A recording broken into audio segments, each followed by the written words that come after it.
Good morning, good morning. Warmly welcome in the main hall.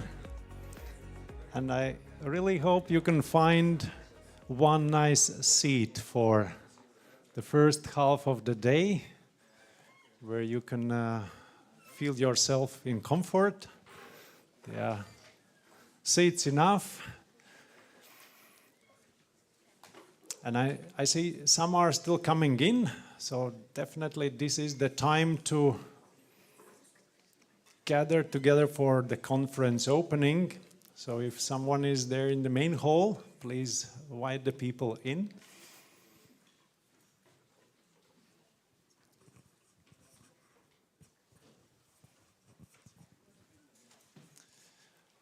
Dear colleagues,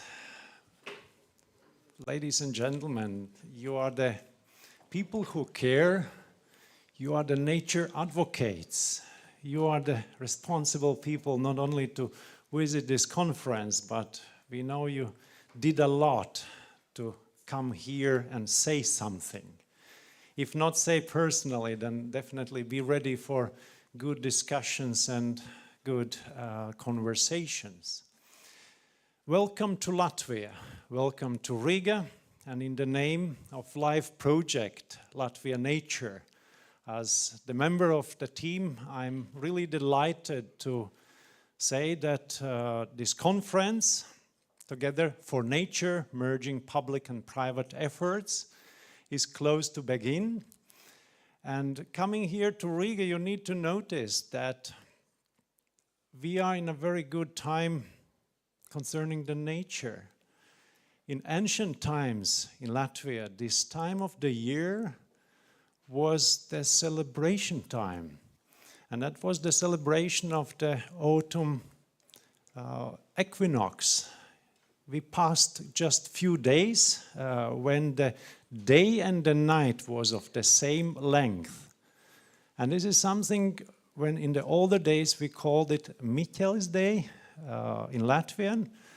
And that was the symbolic line when field works are finished, all the harvest should be in the barns, all the sheep and cows from the summer pasture should be in the winter yards. And this is the time when we start to look what kind of harvest we got. And I need to say that today we are the most knowledgeable. We have most technological advances.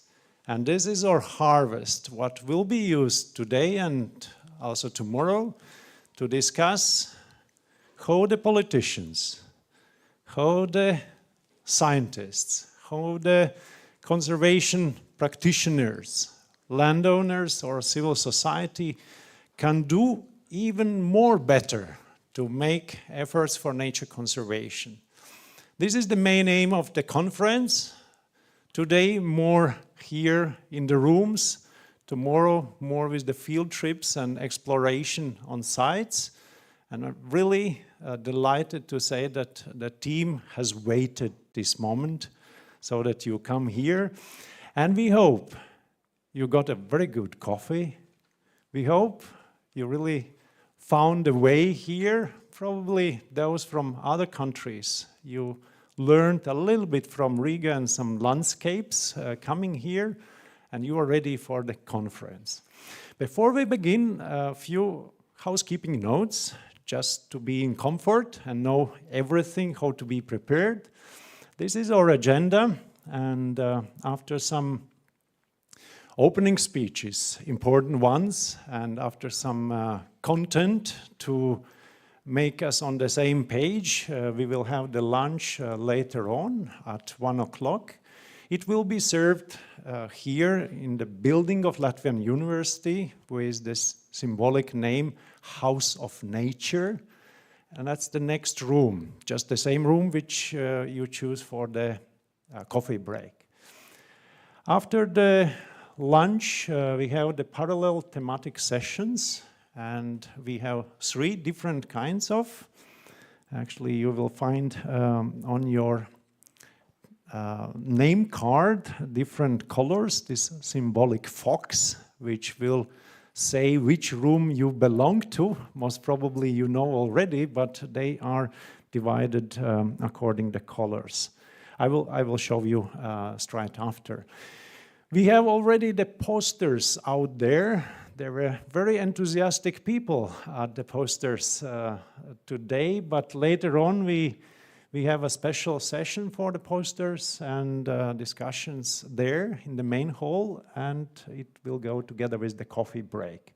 And then, we will gather here in the same room after the sessions for a plenary.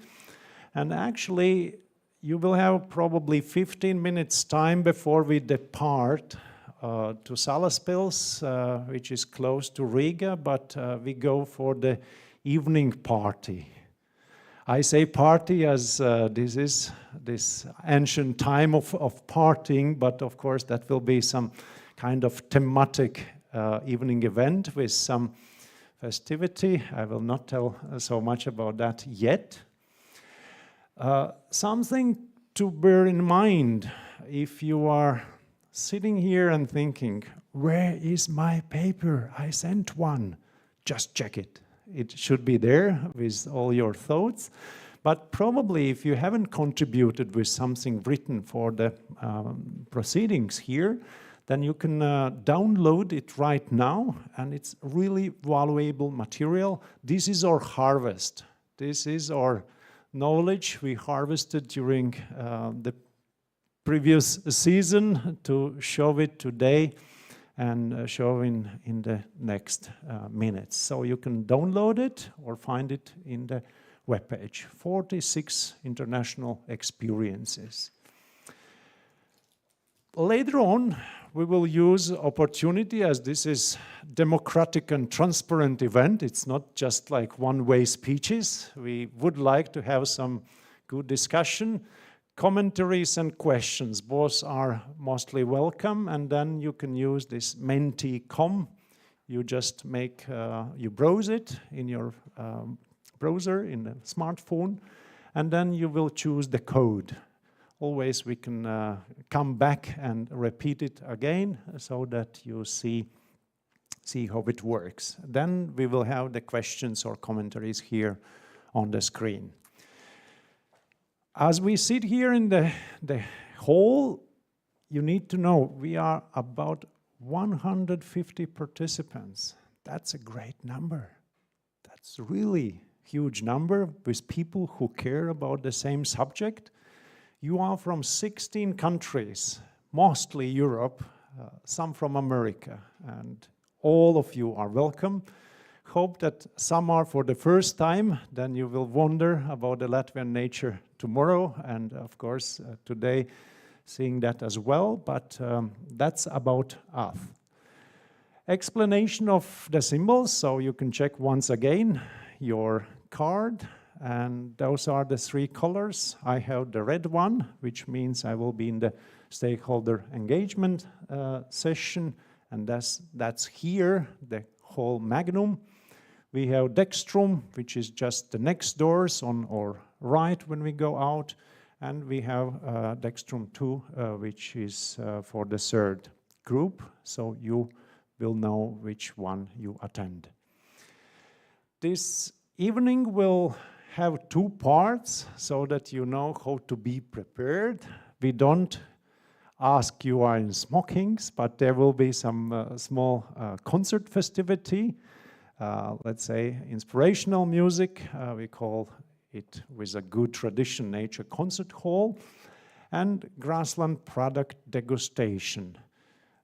Everyone needs eat, but we will do that with a good taste and fashion. So that will be with some nice content why we have that degustation there. We'll explain later.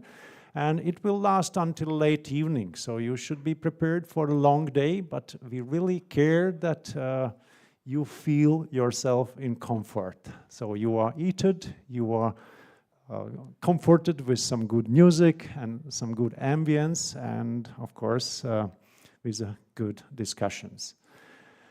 And probably the last one, important one from the housekeeping notes is about tomorrow. I would really appreciate if you use that time in some of the breaks and just go out and register yourself for the point from where you will be picked up. We know that majority of you are in 3 hotels, Avalon, Welton or Radisson SAS. But those are the departure times, and you see there are like 4 different times, depending in which hotel and which direction you are going. And if you don't understand which one of those 4, let's say, different times concerns to your excursion, then you can find it out at the registration desk. But it's definitely good to do that, because otherwise we don't know how many people wait tomorrow in the bus. So to be sure that you are welcome tomorrow at 7:20, you need to register today at the desk. Generally, this is about the housekeeping notes. Restrooms you already found, I hope, just in the main hall on your left. Wi-Fi is operating here, and we have the passwords and the login written on the doors. I hope you have it. Otherwise, we have the emergency exits. Just pay attention, and I hope that's the last time you pay that attention. We really care everything is safe here and fine. And that is from the organizational note.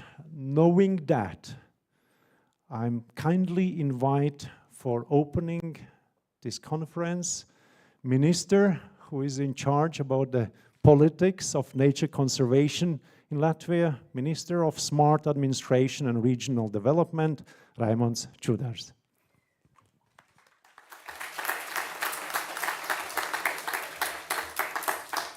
Thank you. So, dear participants of conference, their friends, of course, welcome to Riga and to our international conference Together for Nature. I thank the LIFE-IP project and its partners for bringing us together. This gathering is a reminder that nature conservation does not stop at national borders. It unites us across Europe and throughout the world. For Latvians, for us, nature is not something distant or theoretical. It is our forests, which cover more than half of our land. It is our rivers and lakes that connect our landscapes, and of course, our Baltic Sea that defines our horizon. Nature is part of our culture and identity, woven into our traditions, our well-being, and our everyday lives. It is part of who we are. But we cannot take nature for granted. The facts are sobering. In the past 40 years, the global population of wild species has fallen by 60%. 1 million species are at risk of extinction. Here in Latvia, with our vast forests and wetlands, nature is under pressure too. Pollinators' populations are declining. Meadow habitats are shrinking, and invasive species are spreading. And beyond these local pressures, we must recognize that climate change and biodiversity loss reinforce each other, clearly pointing that the decline of ecosystems is not just an environmental issue. It affects our health, security, and our quality of life. Europe has recognized these challenges and responded with the EU Biodiversity Strategy for 2030, the European Green Deal, and the Nature Restoration Law. Together, they set ambitious targets, including protecting at least 30% of Europe's land and sea, restoring 25,000 kilometers of rivers to a free-flowing state, planting 3 billion trees by 2030, halving the use of risk of pesticides, stopping and reversing the decline of pollinators. These are bold commitments, but they are the kind of steps needed to secure well-being for people and resilience for nature. Yet we know one thing clearly. Governments cannot achieve these goals alone. Success in nature conservation depends on partnerships between public and private sectors, between scientists and landowners, between communities and volunteers. That is why this conference, with its focus on merging public and private efforts, is so important today. Latvia can offer its own experience. In Latvia's eastern region, Latgale, the Natura river was recently restored thanks to a remarkable coalition. Local authorities, NGOs, volunteers, Latvian National Guard, Zemesardze, and even international armed forces stationed on our eastern border. Their strength and dedication prove that national security and environmental stewardship can go hand in hand, finding allies in surprising ways. This year, Latvia's animated film Flow made history by winning the Oscar for Best Animated Film. And we, of course, are very proud. Film movie without dialogue. It tells the story of a cat and unlikely companions navigating a flooded world, learning that survival is only possible by working together. As the film says, when the waters rise, the only way forward is together. This is my wish for this conference, that we use this day to learn from one another, to share ideas honestly, to strengthen partnerships, and to live with renewed determination. Thank you very much.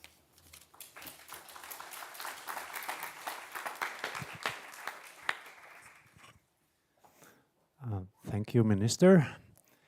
And knowing your origin, I'm pretty sure that the people will like to see you in the evening in Salaspils to discuss some current issues in nature conservation and local politics, but definitely, if you have time, you can join for the evening. And thanks for your speech. I forgot to tell my name, Andris Klepers. You need to know, Klepers means old horse in Latvian kind of old language. Not young people know that, but as an old horse, I'm not anymore for hard field works or sports. I contribute mostly as a geographer for the same issues as you, working as a professor in Vidzeme University of Applied Sciences. And Lynn Barrett will help with the presentation moderation later on. We care both about the content so that it's sharp today, so that's our responsibility. But right now, I would like to invite another opening speech for the person who is in charge for the nature conservation issues directly here in Latvia, General Director of Nature Conservation Agency of Latvia, Laura. Please, the floor is yours.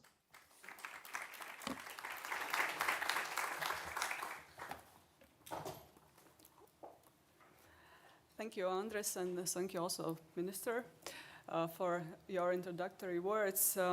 Dear friends of nature, distinguished guests, colleagues, good morning and welcome also from my side. It is a true privilege for the Nature Conservation Agency to host this international gathering here in Riga. We thank our partner, the University of Latvia, for welcoming us here in the House of Nature, the place where science meets nature. Today, as Andris already mentioned, here in our LIFE project LatViaNature International Conference, we are joined by 150 participants from 14 different countries, from 16 even, from south and north, east and west of Europe. This broad participation is a clear sign of commitment to work together for nature, merging both public and private efforts. In his opening speech, the minister referred to Flow, the Latvia's Oscar-winning animated film. When the waters rise, the only way forward is together, could be the motto of this conference. For us at the Nature Conservation Agency, it is not just a metaphor, it is our daily reality. As a national authority responsible for implementing nature legislation, we see every day how cooperation determines success or failure in conservation. We have the laws, the regulations, and different development plans. But legislation alone will not restore a habitat, remove an invasive species, or bring back the flow to a river. These outcomes require people, public authorities, private landowners, NGOs, local communities, volunteers and businesses working together, learning together, and pooling skills and resources for a shared goal. Through LIFE integrated project LatViaNature, we are piloting programs such as Living Forests and Blooming Meadows. These bring private landowners directly into conservation as we are listening to their concerns, offering guidance, and creating results-based partnerships. Our goal is simple: to make landowners true partners, informed, motivated, and engaged. Nature-based products hold great potential. The grassland product label established within LIFE integrated project is a remarkable example and one of my favorite personal. It helps preserve Latvia's semi-natural meadows, supports rural livelihoods, and channels private financing into biodiversity-friendly practices. Over the next 2 days, you will see how such initiatives can deliver both ecological and social benefits. Our team actively seeks best practices from across Europe. We believe in local innovation and in learning from others. Invasive species eradication in Belgium, community forest stewardship in Finland, stakeholder engagement in Ireland, and many other approaches. Each offers a piece of the puzzle. Our task is to adapt and apply these lessons here in Latvia, keeping our work ambitious yet realistic. Latvia lies within the boreal region under the Habitats Directive, a zone rich of forests, wetlands, and grasslands of European importance. Forests are among our precious and vulnerable assets. They provide home for rare species, lock away carbon, build climate resilience, and form part of our cultural identity. Also, they sustain livelihoods. Balancing biodiversity with economic needs is one of the most complex challenges we face. And this conference will help us explore ways to protect what is irreplaceable while respecting the principles of sustainable development. Nature education, it is more than a tool. It is a bridge between people and nature. The same is true for good communication. Together, they build trust, inspire action, and help people see themselves not apart from nature, but as a part of it. I am pleased that the Nature Conservation Agency is working to establish new nature education centers. This, the first, will open in Temerin National Park, which volunteers of tomorrow's event will see and explore here as well, serving an embassy of bogs and mires. Here, visitors will discover the secrets of bog ecosystems, their diversity, their origins, and their vital role in regulating climate and water, strengthening our shared resilience. Let me share some more inspiring examples from our own work, where cross-cutting themes as collaboration and communication are already making difference. The LIFE-IP short film series, stories of the old polypore mushroom, bringing the science of biologically valuable forests to life through wise voice of the forest itself. These stories make complex ecosystems understandable, engaging, and even humorous, without losing their scientific foundation, and I really encourage you to see them afterwards. Volunteer action, from removing invasive plants to collect 58 kilograms of invasive Spanish slug in a single volunteer event. Wow, this is proving that citizen engagement can make a real impact. Over the next 2 days, I encourage you to share openly not only your successes, but also your struggles. Both are valuable for learning. Seek connections that cross borders, sectors, and disciplines. Because when the waters rise, the only way forward is together. Thank you, and I wish you a very fruitful conference.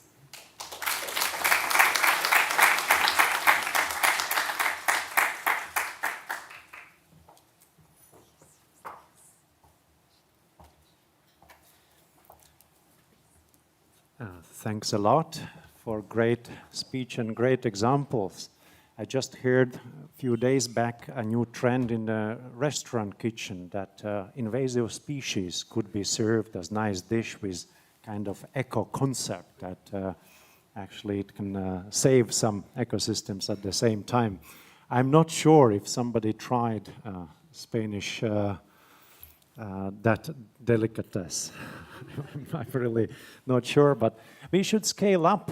Yeah, it's not only Latvia, it's not only regions, that's the European scale we already touched. And just thinking about that, it's time from opening speeches to move for the keynote. And for the keynote, I'm really delighted to say that the head of Nature Conservation Unit, Biodiversity, Unit of Biodiversity, Directorate and DG Environment from European Commission.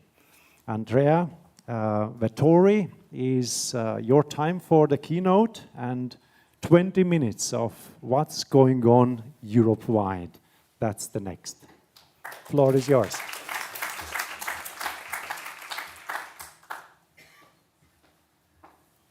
Thank you very much for the introduction. I'll try to be shorter than 20 minutes because there are many more interesting presentations and speeches than mine.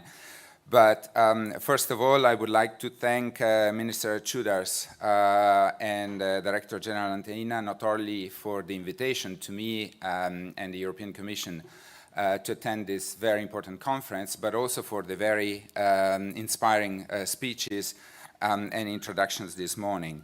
Indeed, it's really a pleasure for me to be here with all of you and those that are connecting and following us online on this project and be here in Riga and this wonderful city and country. Indeed, this LIFE-IP project, LatViaNature, is at its halfway point and has already achieved a great deal, and we're looking forward to celebrating those achievements in the coming days with all of you while looking forward to what's next. The project demonstrates the impact and strength of public-private partnership for better results for nature. We're all part of nature. This is reflected by the fact that it was a finalist of the Natura 2000 award from 2024 in the category of Working Together for Nature. It was one of the best projects identified at European level. And this is inspiring other projects, other people in the private and public organizations. This project comes at an opportune and crucial time in view of our targets under the EU Biodiversity Strategy and the Global Biodiversity Framework for 2030. And with the implementation of the Nature Restoration Regulation well underway, we just celebrated 1 year of the entry into force of the regulation in August this year. So, This means that we have 5 years ahead of us to put in place the urgent measures to achieve our global and EU biodiversity targets. And not for the sake of these targets, but for our own survival on this planet, as all scientists have told us that we have only a window of 5 to 10 years to prevent an irreversible biodiversity and climate crisis. And not to save the planet, but to keep the planet as a livable place for all us humans, because the planet will survive very well without the humans, but the humans cannot survive without nature and a climate that is livable for us. But the good news is that we have a great opportunity ahead of us for concrete action, the development of national restoration plans under the Nature Restoration Regulation. This will be developed at national level, targeted to the national nature and climate challenges, to put in place the necessary measures to restore degraded ecosystems, mitigate climate change, and increase the resilience of our territories to the more and more frequent disasters caused by the changing climate. Another good news is that we don't start from scratch. We have at least 20 years of knowledge and experience in the implementation of the Birds and the Habitats Directive, of the implementation of the Water Framework Directive, of the Marine Strategy Framework Directive, and the climate legislation and the LULUCF regulation. We have all the needed data. We know which are degraded ecosystems that are not able to provide us their ecosystem services. We know what the restoration measures are to be put in place. We know that we have to strengthen the biodiversity and the resilience of our agriculture and forest ecosystems for them to be productive in the future. We have programmed the EU funds and the national funds under the cohesion policy and the CAP strategic plans, where big shares of these funds are programmed to restore biodiversity and reduce carbon emissions. And of course, we have the LIFE project like this one that is helping us translating all this knowledge into concrete actions and measures for nature. The Nature Restoration Regulation represents the missing piece of the puzzle that will allow us to build the synergies in the implementation of this long-standing legislation, linking these directives directly with climate change mitigation and adaptation policy. Because, as President von der Leyen often says, nature is our best ally in the fight against climate change. In particular, the Birds and Habitats Directive and the Nature Restoration Regulation are tightly interconnected and mutually reinforcing. The connections between them are essential to ensuring the success of the Nature Restoration Regulation. For example, the conservation measures identified for all Natura 2000 sites will play a big role in identifying restoration needs to be reflected in the national restoration plans in each of the member states. And the priority restoration of habitats that delivers the most in terms of climate mitigation and adaptation is another element of the synergies built within this regulation.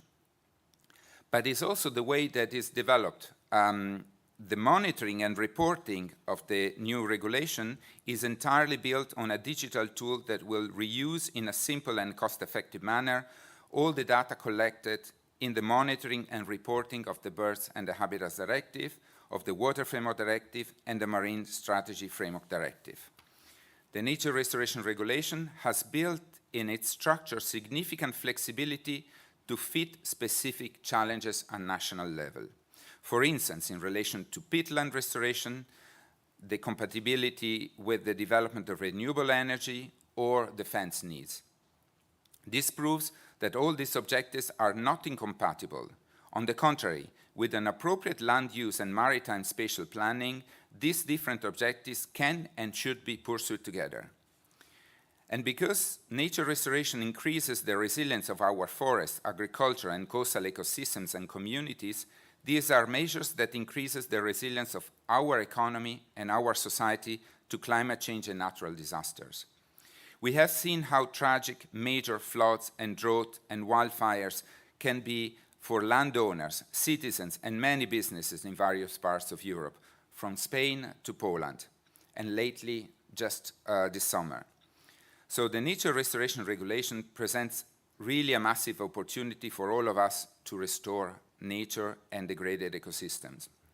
However, this also means that there is an important task and challenge for all of us in implementing this piece of legislation, because an ambitious and effective national restoration plan can only be built with the active and committed engagement of all stakeholders: NGOs, farmers, foresters, businesses, hunters, fishers, landowners, municipalities, and citizens at large. There should be a commitment to work on this jointly, identifying together the most effective measures and sharing the related efforts for the common good. And today's event is the living proof that the strong cooperation among different stakeholders can make great things. There is an amazing collection of success stories in the publication put together for this event. And you are a representative of this collaboration, these success stories. In this context, private landowners in particular can play a central role to the achievement of the full ambition of the Nature Restoration Regulation. This is something that LatViaNature clearly recognizes by upscaling voluntary engagement in conservation of forest and grassland through voluntary contract for nature conservation with private landowners. With the engagement of private landowners comes the need for proper recognition. Increasingly, there is a growing business case for private sector engagement in nature, recognizing and rewarding the work done by landowners, farmers, and foresters to maintain and improve sustainability and biodiversity. That is one of the reasons why the Commission published its roadmap towards nature credit in July this year, to facilitate the development of high-integrity tools by ensuring that private investment lead to real benefits for nature. But we need to go step by step to ensure a robust and credible scheme that the market can take up. And we know that there are a lot of private companies that want to invest in improving the nature in the communities in which they operate and where their customers and their employees work and live. And the upcoming Business and Biodiversity Summit that will take place in a few days in Helsinki, where our Commissioner and our Director General will attend, is another example, another opportunity where we can discuss with businesses and we see their commitment to nature and biodiversity. And together with the traditional public funding, innovative sources will be private streams that can have a valuable supplement. We need to engage with a wide variety of stakeholders to achieve the objectives of the Nature Restoration Regulation. That is why those that are on the front lines of nature stewardship should be celebrated and rewarded for their contributions to nature. And the innovation and cooperation that this particular project has demonstrated is really invaluable. So I thank you again for your attention. I thank you again for your work and hard work and your commitment. And I wish you all the best for the rich program that we have ahead with the discussion today, the excursion, and the other activities that were described. Thank you again.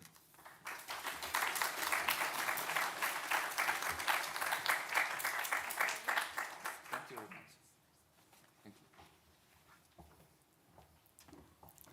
Thank you. Thanks a lot, Andrea Vettori, the main voice from European Commission, so nature conservation at its loudest. I really wish you, the wing of politicians here from our small community today, that you win in those compromises, having this nature flag in your daily agenda and really discussing about a lot of other priorities, how we as a society are developing so that we never lose that something so important for biodiversity as such, and of course something that is of our own well-being, maybe not knowing it or not recognizing that always in a short term. Thanks a lot for your inspirational speeches and the first keynote.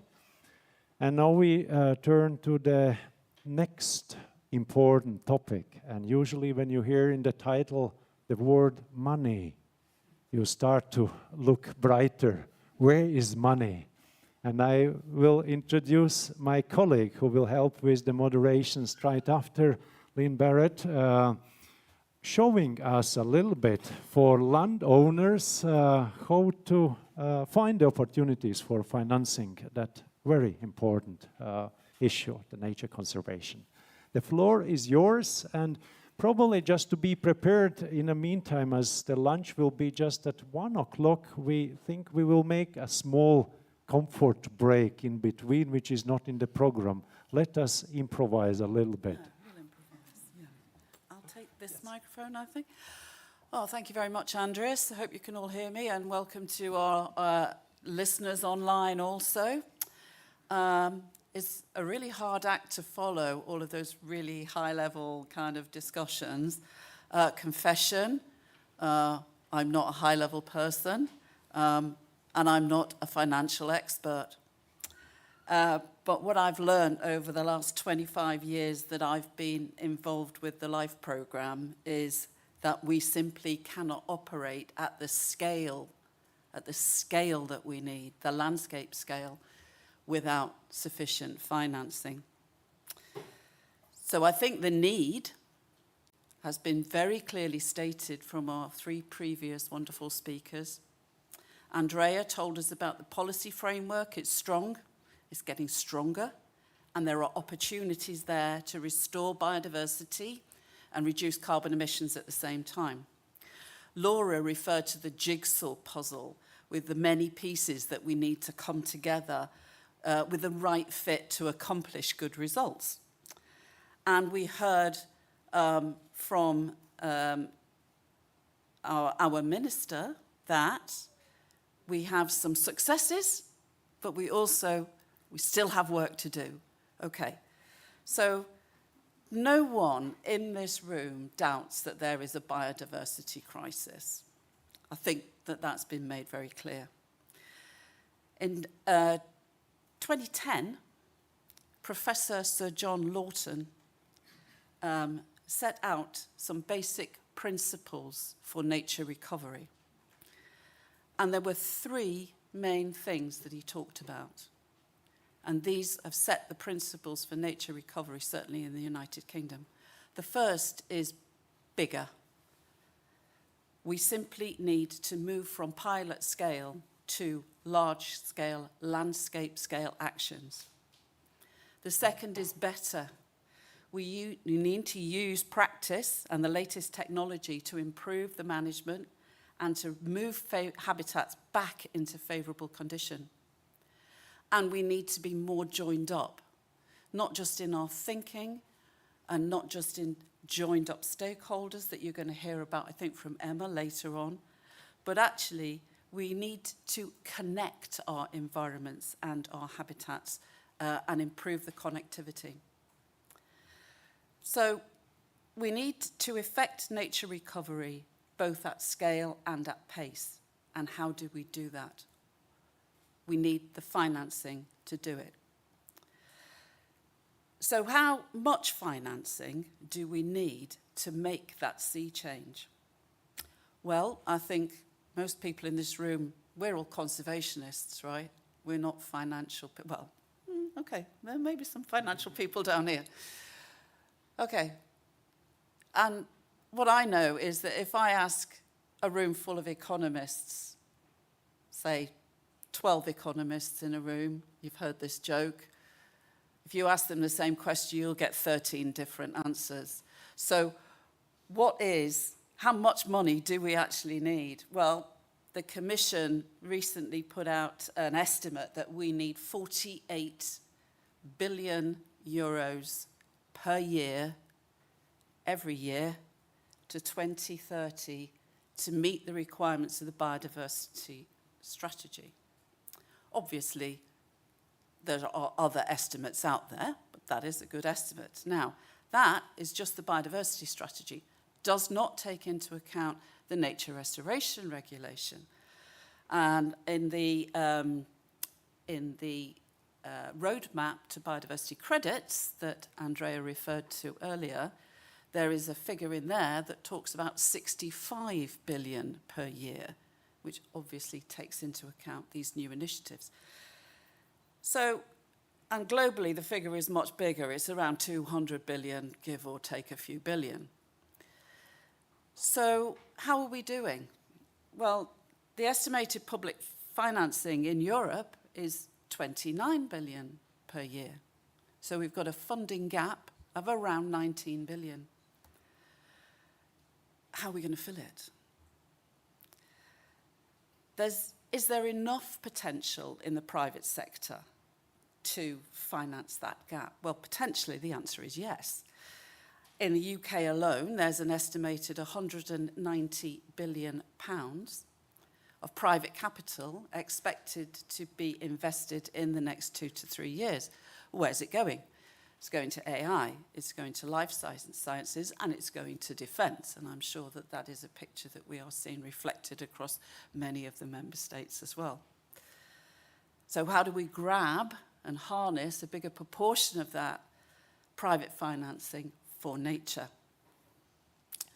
Okay, there's a growing number of examples demonstrating there's a clear link between nature and financial risk. So nature kind of adverse decisions that are being made by companies have led to significant losses, such as falls in market capital, credit rating downgrades, and reputational risks. My own personal favourite is the example of Tesla, and they've lost approaching 50 billion just due to consumer discretion over the last 12 months. If they can lose 50 billion, I'm sure that they can make much better contributions to nature.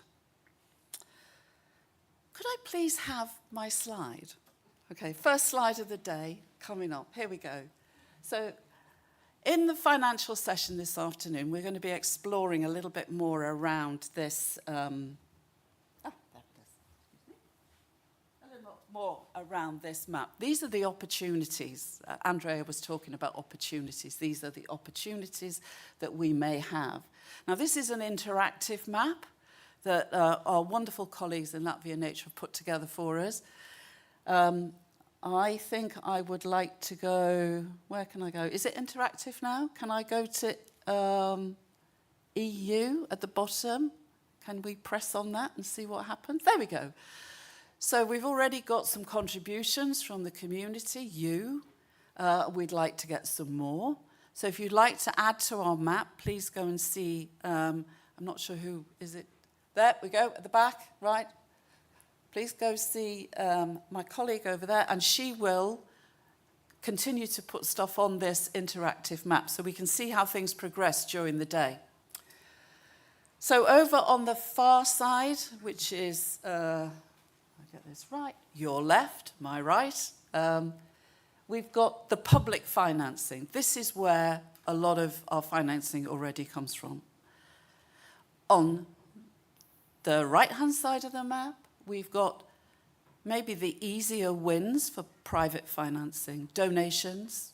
I was talking to our colleague from RSPB earlier. I said, where does your money come from then? And she said, well, donations, memberships, all on that kind of right-hand side, and a little bit on the left-hand side. The big bit in the middle, which is around blended financing, which is the terminology that the financiers use, that we are all going to have to start learning, is the hard nut to crack, because they talk in big terms. If you think a project of 5 million is a big project, like under our LIFE programs, that's not big enough for these guys.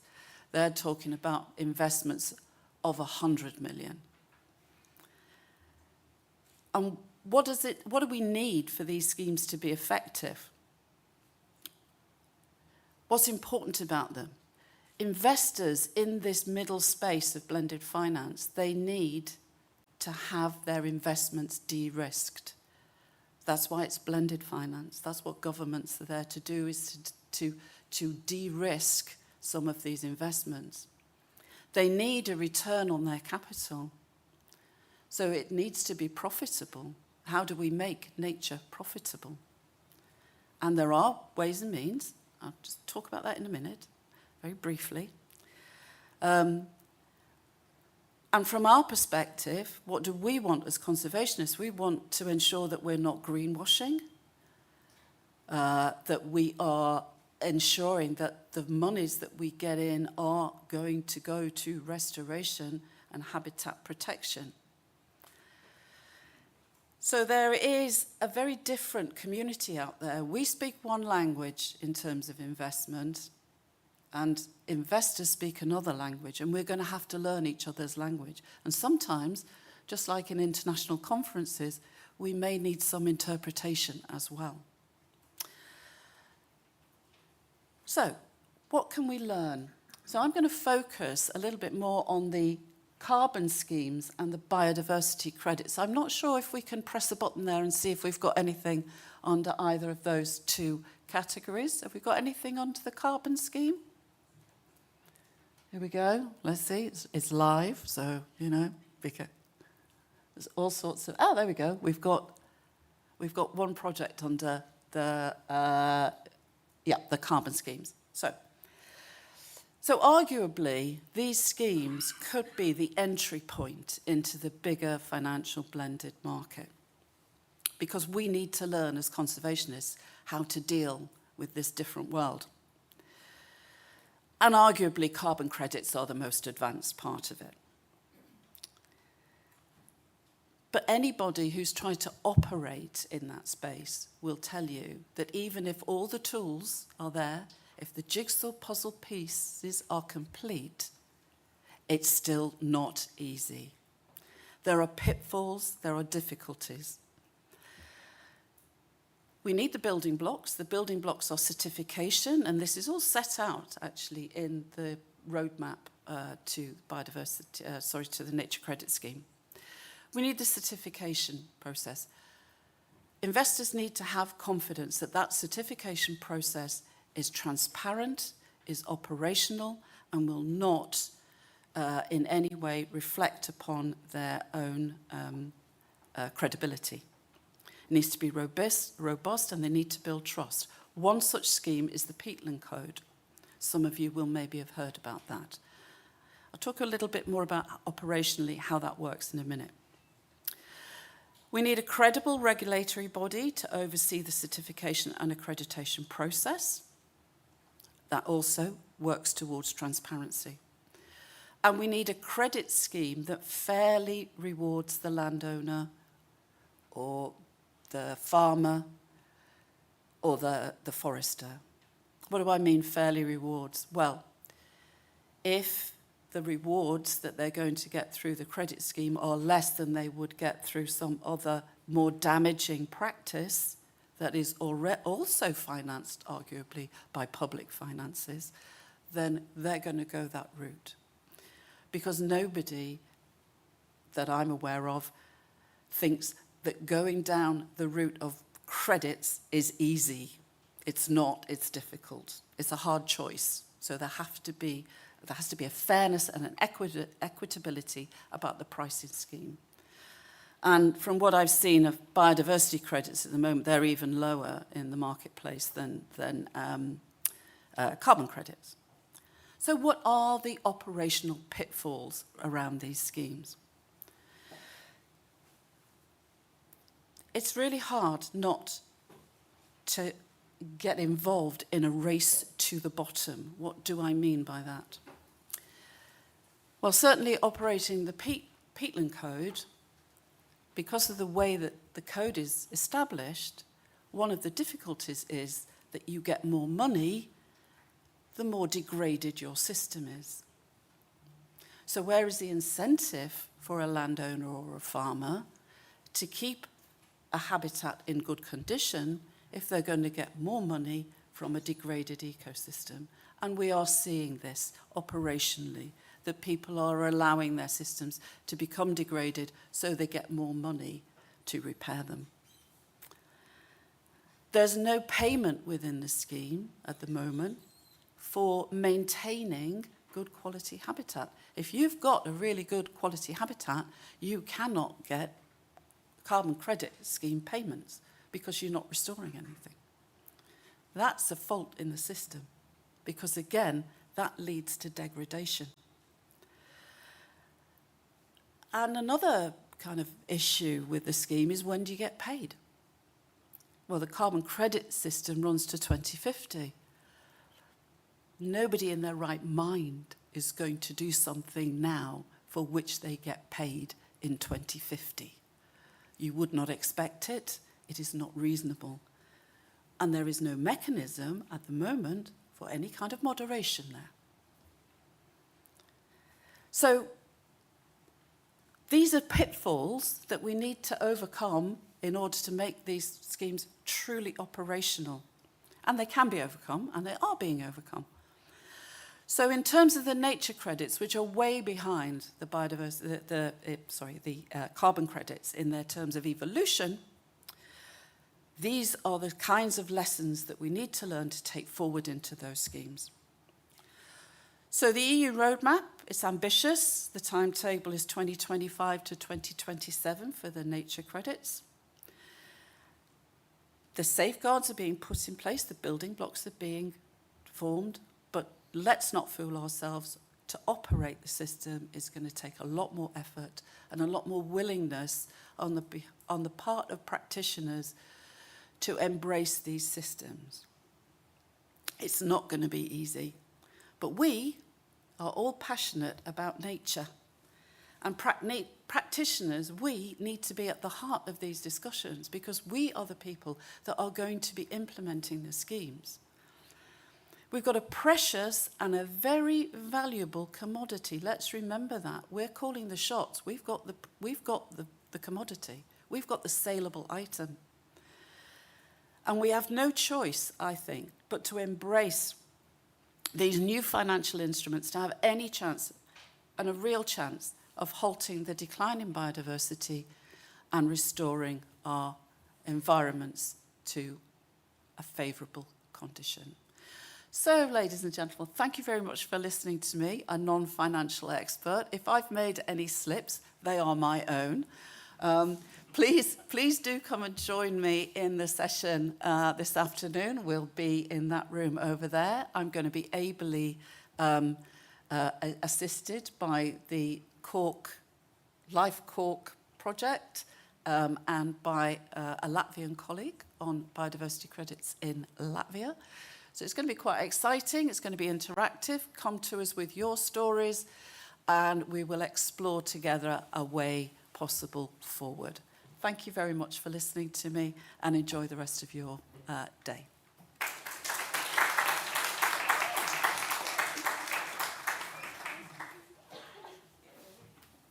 Thank you, Lynn, and we will make that 5 minutes break right now, just to comfort ourselves, because afterwards there will be like 4 speeches in a row, and then we end before the lunch. So just starting from now, we will call you back, let's say 5 minutes past 11, we continue with the next speech.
Ladies and gentlemen, can we reconvene, please? Thank you very much. I hope there's some colleagues out there bringing everybody back in again. Perfect. Right, welcome to session 2. You're going to hear from 3 amazing people now. I've heard most of it before, and I can tell you they're really good to listen to. And they're setting the scene for our 3 workshop sessions later on today. So have a look at your badges, check which session you're in, and make sure that you pay particular attention to that speaker. Okay, now, the way it's going to work is that each speaker has about 20 minutes to make a presentation, and then we've got some space for questions and answers. So please start thinking about your questions and answers. Or we'll think about the answers, you think about the questions. There is a Mentimeter for those of you that were smart enough to log on to Mentimeter earlier on. We can keep a check. Yeah, there we go, waiting for questions. Lovely, thank you. So if you don't want to put your hand up, we'll take them on Mentimeter and we'll put them to the presenter. Okay, so our first presenter is going to be talking about private landowners and forest biodiversity conservation. And this is Turkey, and she is a research scientist from the National Resources Institute in Finland. Turkey, the floor is yours.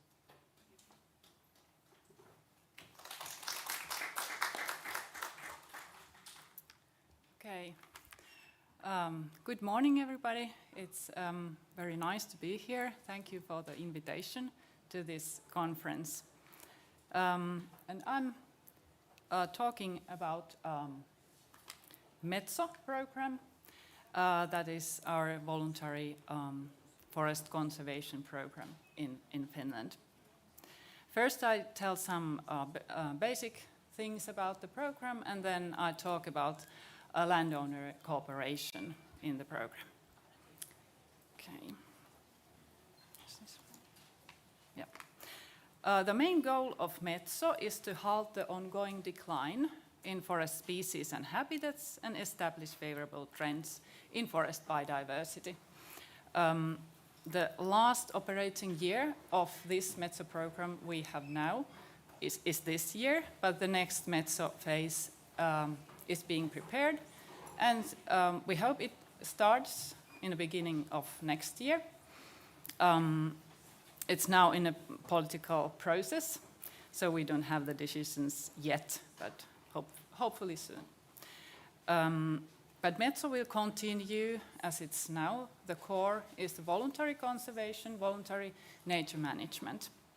The program is coordinated by 2 ministries, Ministry of the Environment, Ministry of Agriculture and Forestry, and it's a state-funded program. The most concrete actions of Metso is to increase the network of protected areas, 96,000 hectares that has been achieved last year. And the other one is to safeguard biodiversity on 82,000 hectares of commercially managed forests. That's 80% is achieved, but we just then continue next year. But Metso is much more than just conservation or nature management.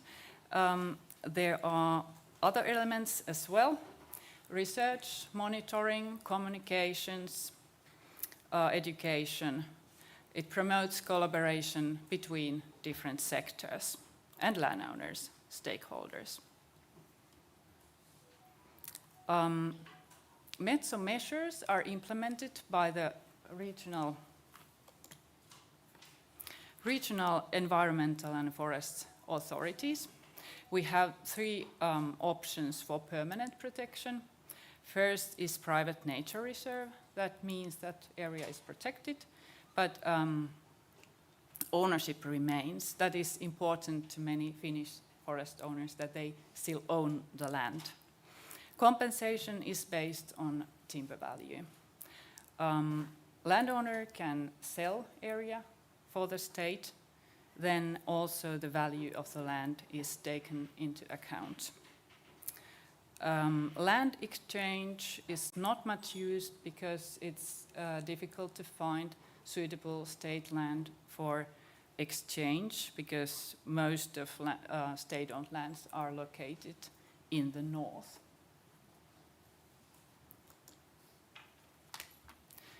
For temporary conservation, the most common option is forestry environmental aid contract that is for 10 years, but it can be, and very often is, renewed. Compensation is mostly based on timber value, but not the whole value, because it's a temporary contract. And now with the new subsidy system we have, it's also possible to get some bonus if there is a lot of decaying wood on the site. Temporary nature reserve for 20 years, that's not much used measure. Then nature management projects are planned by the forest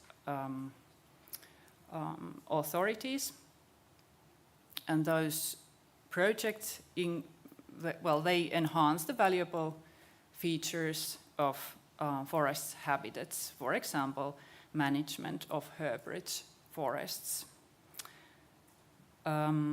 Oftentimes these projects involve several owners and forest holdings. There are no direct costs or compensation paid for the owner.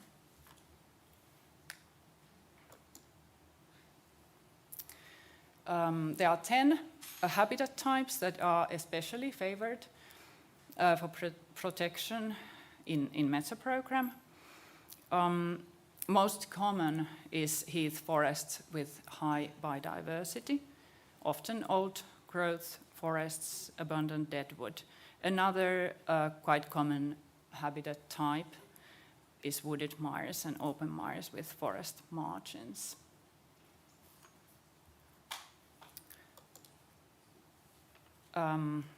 Metso has selection criteria. They are quite, or at least to some extent, also flexible. But all these habitat types have their own criteria. And they also include 3 quality classes that are mainly based on structural elements like deadwood or tree species composition. Of course, it's good if there are, for example, certain species or larger areas, connectivity, located close to other protected areas. Social criteria like scenery or recreation can also taken into account to some extent, but the core is the ecological values. So there are 2 ministries. They have their own separate budget for Metso, and regional authorities who then implement the measures. Forest owner can offer the site for protection, contact to the authorities, or mainly, forest sector, it now goes through other service providers who help owners with the applications. Offering a site does not obligate the owner to do the contract, so they negotiate, and if both sides agree, they enter into contract or a purchase. And of course, the authorities check that the criteria are fulfilled.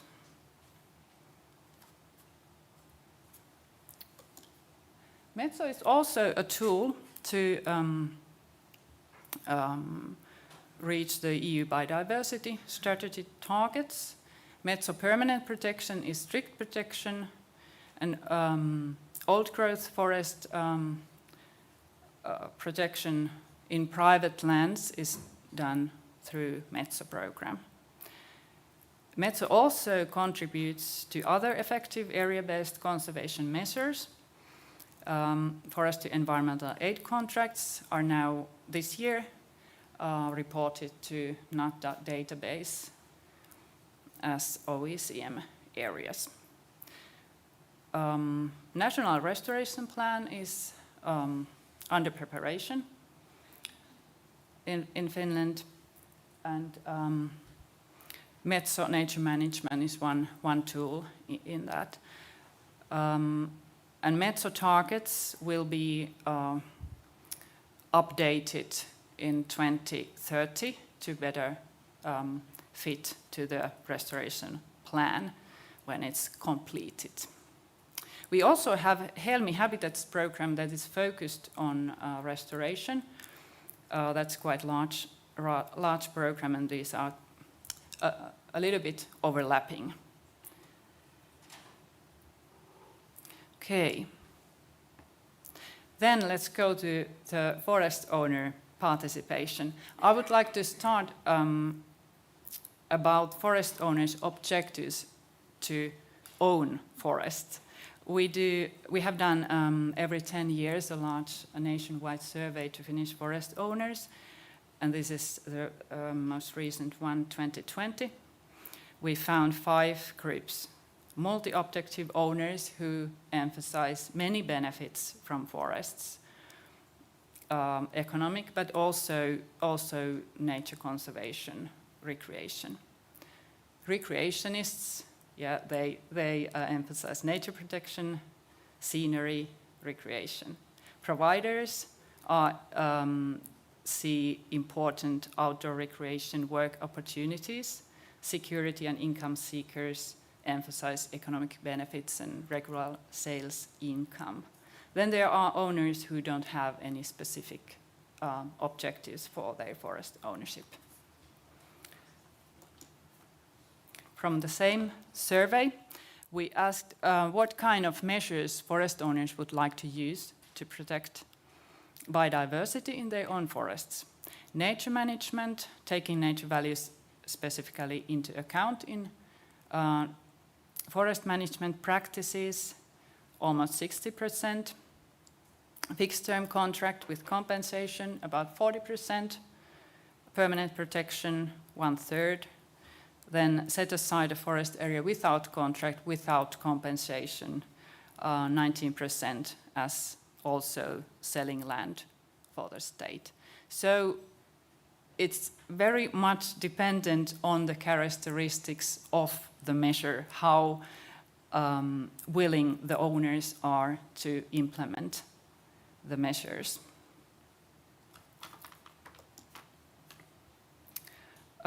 This study was a survey to owners who have entered into Metso forest environmental aid contract, so this 10 years contract. How important different things were for them when they made that decision. Protecting biodiversity, very important. Then safeguarding nature values for future generations, so kind of over-generational thinking, so that fixed-term agreement do not bind the next generation. Recreation, financial compensation, quite important as well.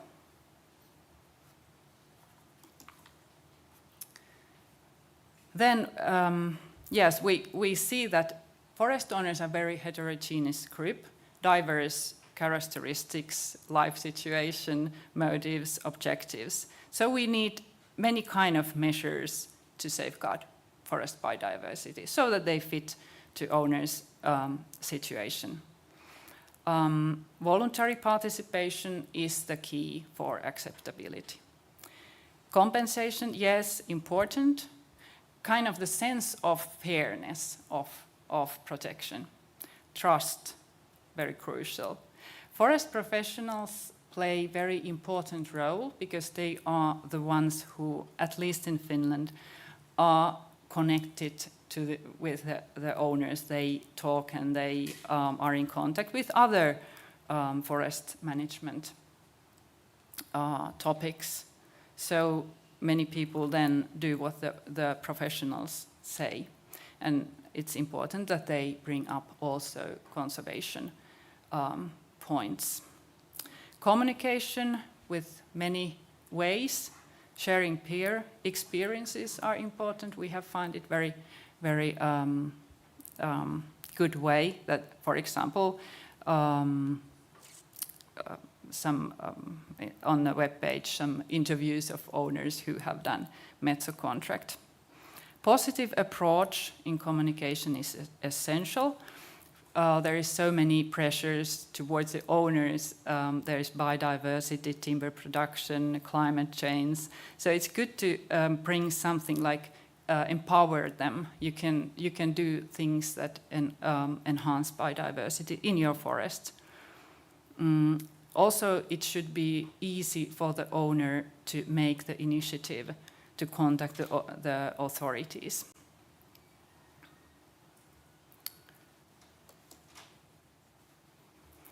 Targeted outreach is a useful tool if it's needed to find offers from a specific area or specific habitat type. We also use this kind of donation software that is for site selection and marketing. However, we haven't used that much now because we in general have more offers than funding to make the contracts. Of course, not all owners are aware of the possibilities of voluntary conservation. We in Finland, at least, we are going all the time towards digital services from personal advice. So there is also differences how willing or able owners are to use these e-services.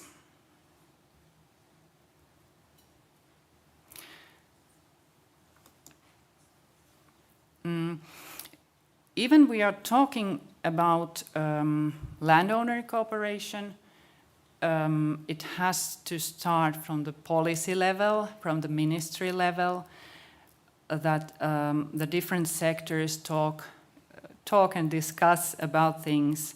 The authorities, stakeholders, also like municipalities, state land administrators should be involved to make it go through the whole system. It's important to consider forest owners' views, and they also can change in time. One point is that, well, Metso uses conservation instruments that were there already before the program. For example, the subsidy system and private conservation area.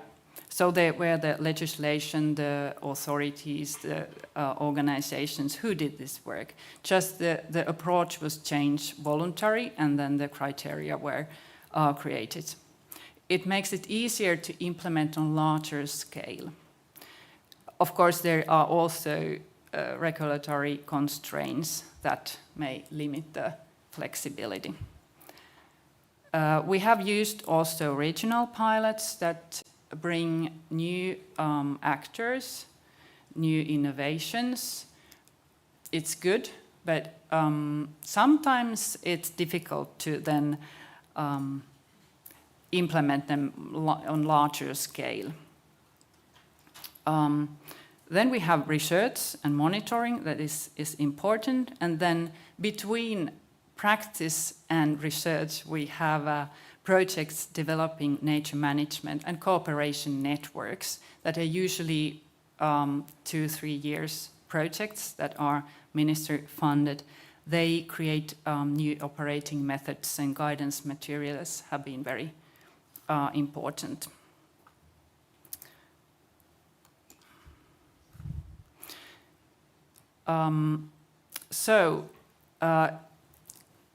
Voluntary conservation program needs quite a lot of things around it, like infrastructure, also training, education.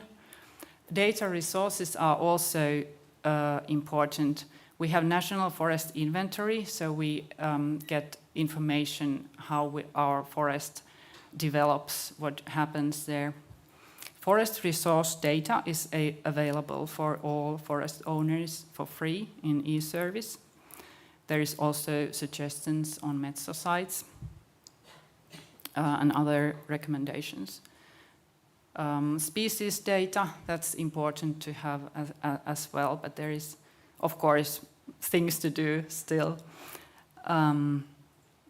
Mainstreaming biodiversity considerations to all steps, that is very important to make it like the normal way. But all this increased dialogue, education, communication, cooperation, monitoring is very important and crucial, but also it demands resources and time. A final evaluation of Metso program this far was published this year. There is the link for it. It's well in Finnish, but only I think the abstract in English. Yeah, I think I have used my time. So, Metso is widely accepted positive brand in Finland, and well, it will be continued. Thank you very much.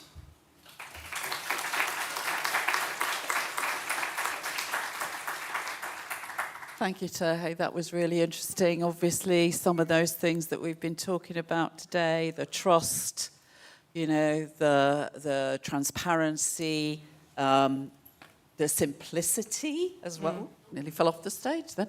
The simplicity, etc., is fine.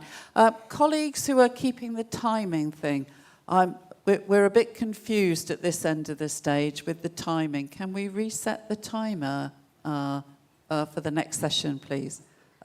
Because I think I was getting confused with the timing. Were you? I thought I have like, yeah. If there is 10 minutes left, then I have talked 20 minutes. But I don't know if yeah, no, it just seemed a bit weird. Yeah.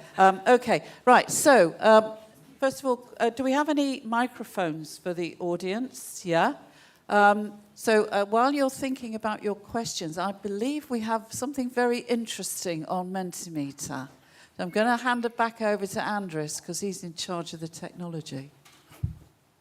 We have several ways to raise the questions, and one came not through the Mentimeter, but actually virally, finding my social account. And the question is behind that picture. You ended your presentation nicely with Capercaillie, and the question was that it's quite expensive program and moves too slowly, and is it opportunities to see some kind of improvement of that program in the near future? No? Yeah. Yeah, that's true, that the resources are not enough. There is more offers from the owners than we have had resources to make the contracts. Also human resources. That's a difficult question, I know. Hopefully we can find a way to solve this. Yeah, you might want to listen to our next speaker, actually, because he has some pretty good ideas about how to upscale. Okay, can we put the Mentimeter on the scale? Have we got any questions from the audience? Would you like to just put your hand in the air if there's a question directly from the audience, and we'll get a microphone over to you. If not, thank you for your activity on Mentimeter. Okay, question. Terhe. Current Metso programme runs to 0825. Whether new stage will be for the same period, another 17 years, or different? Well, in the new Metso programme, it's suggested until 2040. Yeah, but we don't have the actual decision yet. But hopefully this And year. is there a gap between the programs? No. It continues. We hope there won't be. Okay, very good, because Yeah, once you've yeah. built trust, it's Yeah. easy to Yeah. remove it. Okay. Yeah. But first, the targets will be set until 2030, and when we get the restoration plan, national plan ready, then Metso targets can be updated Great, so it's going to feed in into that. the So restoration it's plan. kind of two parts in the program. So thank you for the question, wherever that came from. What happens after the 10 to 20 years of temporary conservation if the forest owner then cuts the forest and the investment vanishes? Great question. Yes. Basically, the owner can do what he or she wants after the term. Oftentimes, however, those contracts include Forest Act key habitats that are not allowed to change. Many owners are willing to continue the contract, so oftentimes it doesn't stop in 10 years. It has been also kind of stepping stone towards permanent conservation in some cases. And one point is that many our forest owners, well, the average age is 62, and many of them do not want to make a contract that then ties the next owner. And that's one reason why these temporary contracts have been popular. Okay, and one final question is, how do you manage the Ministry of Forestry requirements against the Ministry of Environment requirements?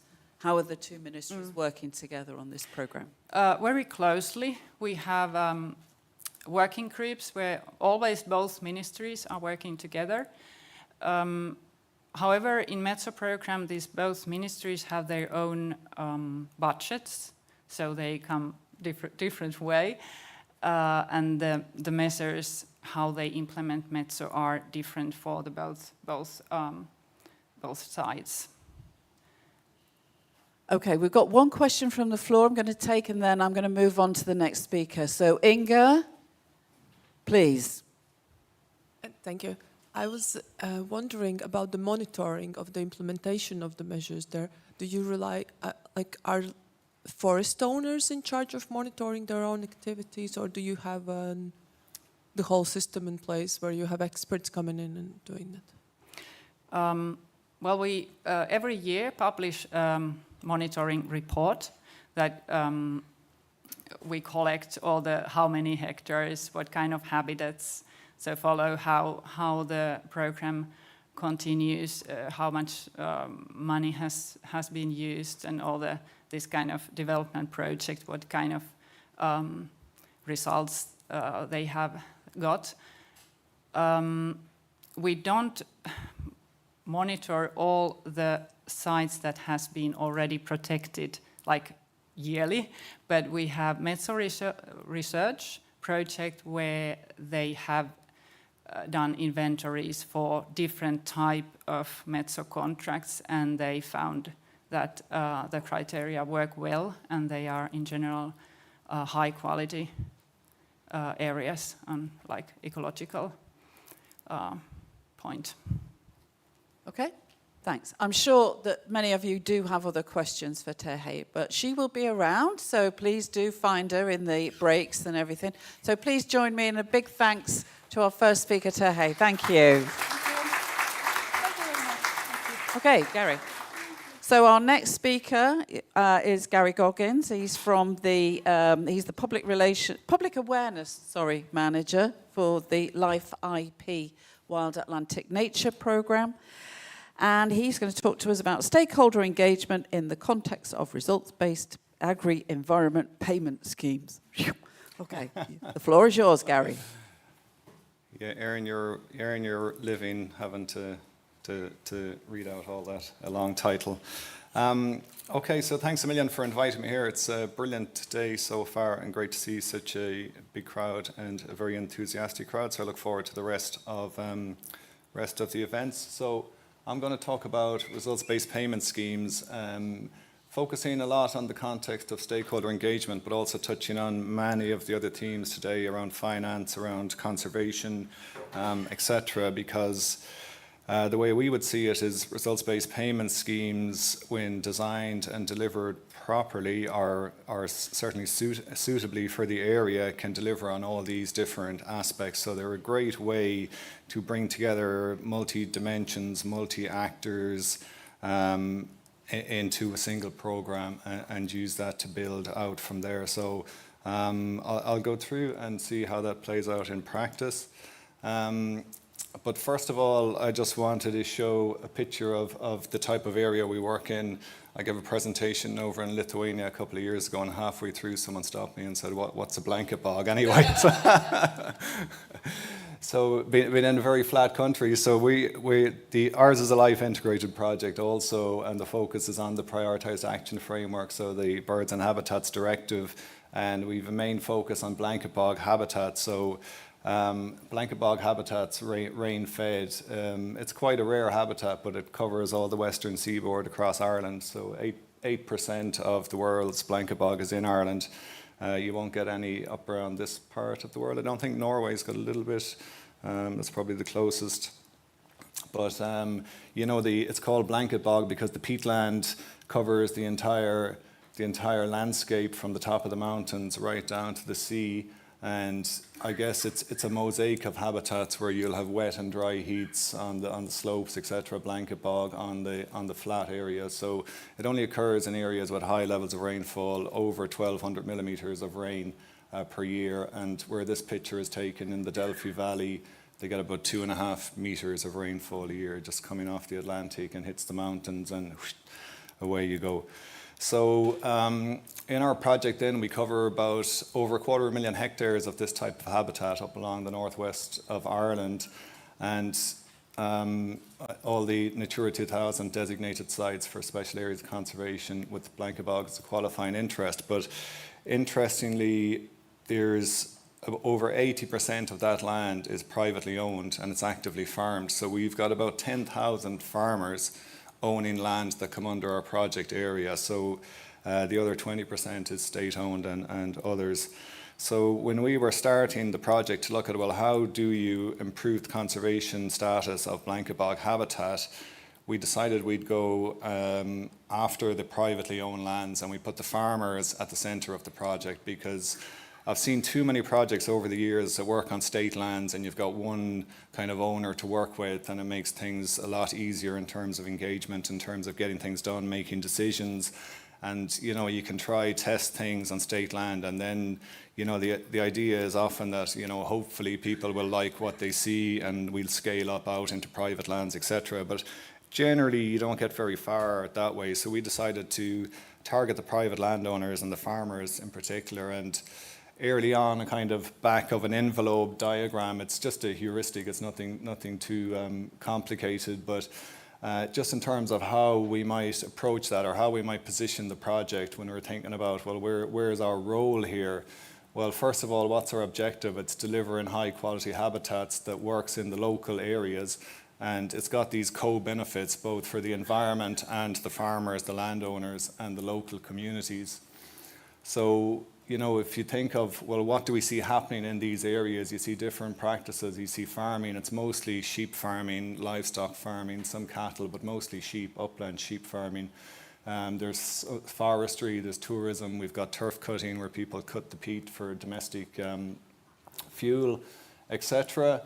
And all these practices we see are related to the place, the area. They're the things that we don't really see, the culture of the area, the communities, all that sort of social context that underpins what people do, and then also the institutional context around the policy. So policy drivers are vital in terms of what we see playing out in practice.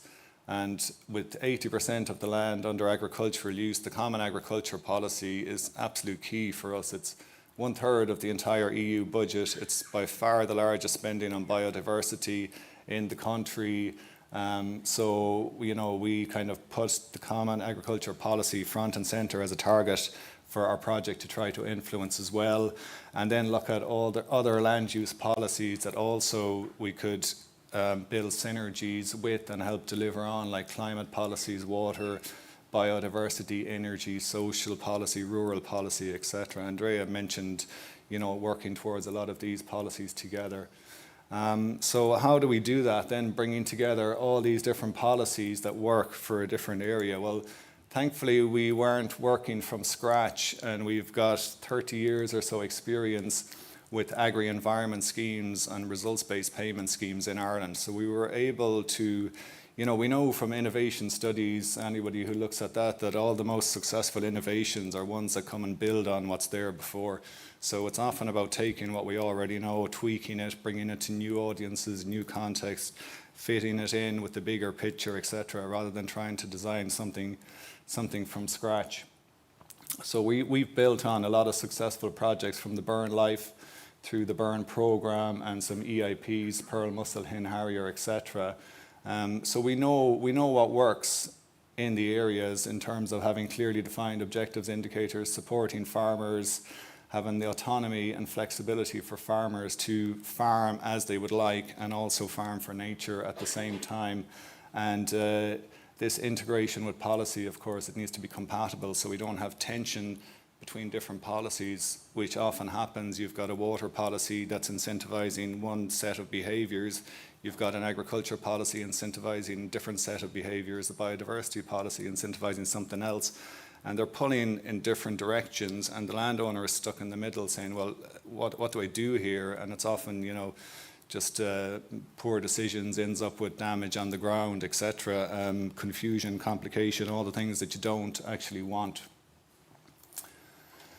So the results-based payment system that's been developed in Ireland is a hybrid results-based payment system, and it's different than what we'd see in a lot of other areas in Europe. And it speaks to some of Len's points earlier. What we do is we pay for habitat condition. So we're looking at supporting the farmers who have done good for nature throughout their lives, the generation before them, etc. And we're paying for good quality habitat conditions. So you're rewarding the farmers that have done well. You're not just rewarding the people who have damaged land and paying them to improve it. So if you've got good habitat condition, then you get a top payment. If you've got suboptimal habitat condition, then the supports are there to help you improve it. So it's a quite simple, rapid assessment of the farm where we take a scorecard which integrates biodiversity, water quality, climate regulation all into a single scorecard by having proxies for these different measures, looks at the habitat condition and pays on that. A farmer will get a score of between 0 and 10 on every piece of land within their farm. They need to bring in the full farm into the program so that you don't have some fields that you keep for nature and some that you can damage others and it doesn't impact. So the full farm needs to come into the program. We also have grassland and woodland scorecards so that you pay on all different habitat types. So you're not incentivizing the destruction of one habitat to create another habitat to get money on it. So you can still manage your farm as you wish. So it's a very simple system as such, but there's a lot of science behind the scorecards and how they work. And we know that a high score correlates with empirical evidence of good habitat condition on the ground, etc. So it's very low bureaucratic demand on farmers. The farmer works with his advisor who will do the scoring. They will send the scores to us, we will verify, etc. So when the farmer signs up for the program, all they have to do is attend 1 day's training to know what a habitat scorecard looks like and what a good quality habitat is. So they learn about habitat condition, and that's it. They attend the training, they get a payment based on the habitat quality. If it's poor, it's a low payment. If it's good, it's a high payment. There's no complex baseline assessments. Other results-based programs, majority of them only pay on improvements. So you need somebody to come along, they need to do baseline monitoring for X amount of time. Sometimes it's a full year, sometimes longer. Then they got to come back later after measures are done, which are often prescriptive measures. So you're telling the farmer, you must do X, Y, Z.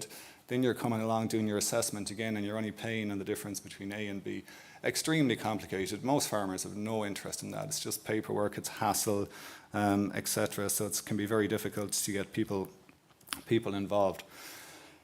I better hurry up. But anyway, one of the key things as well here is that we get a common understanding of what good habitat condition looks like. So all the farmers, all the policymakers, all the scientists involved know what a 10 out of 10 looks like, and this is what we are working towards. We're working towards a common goal of a 10 out of 10 habitat.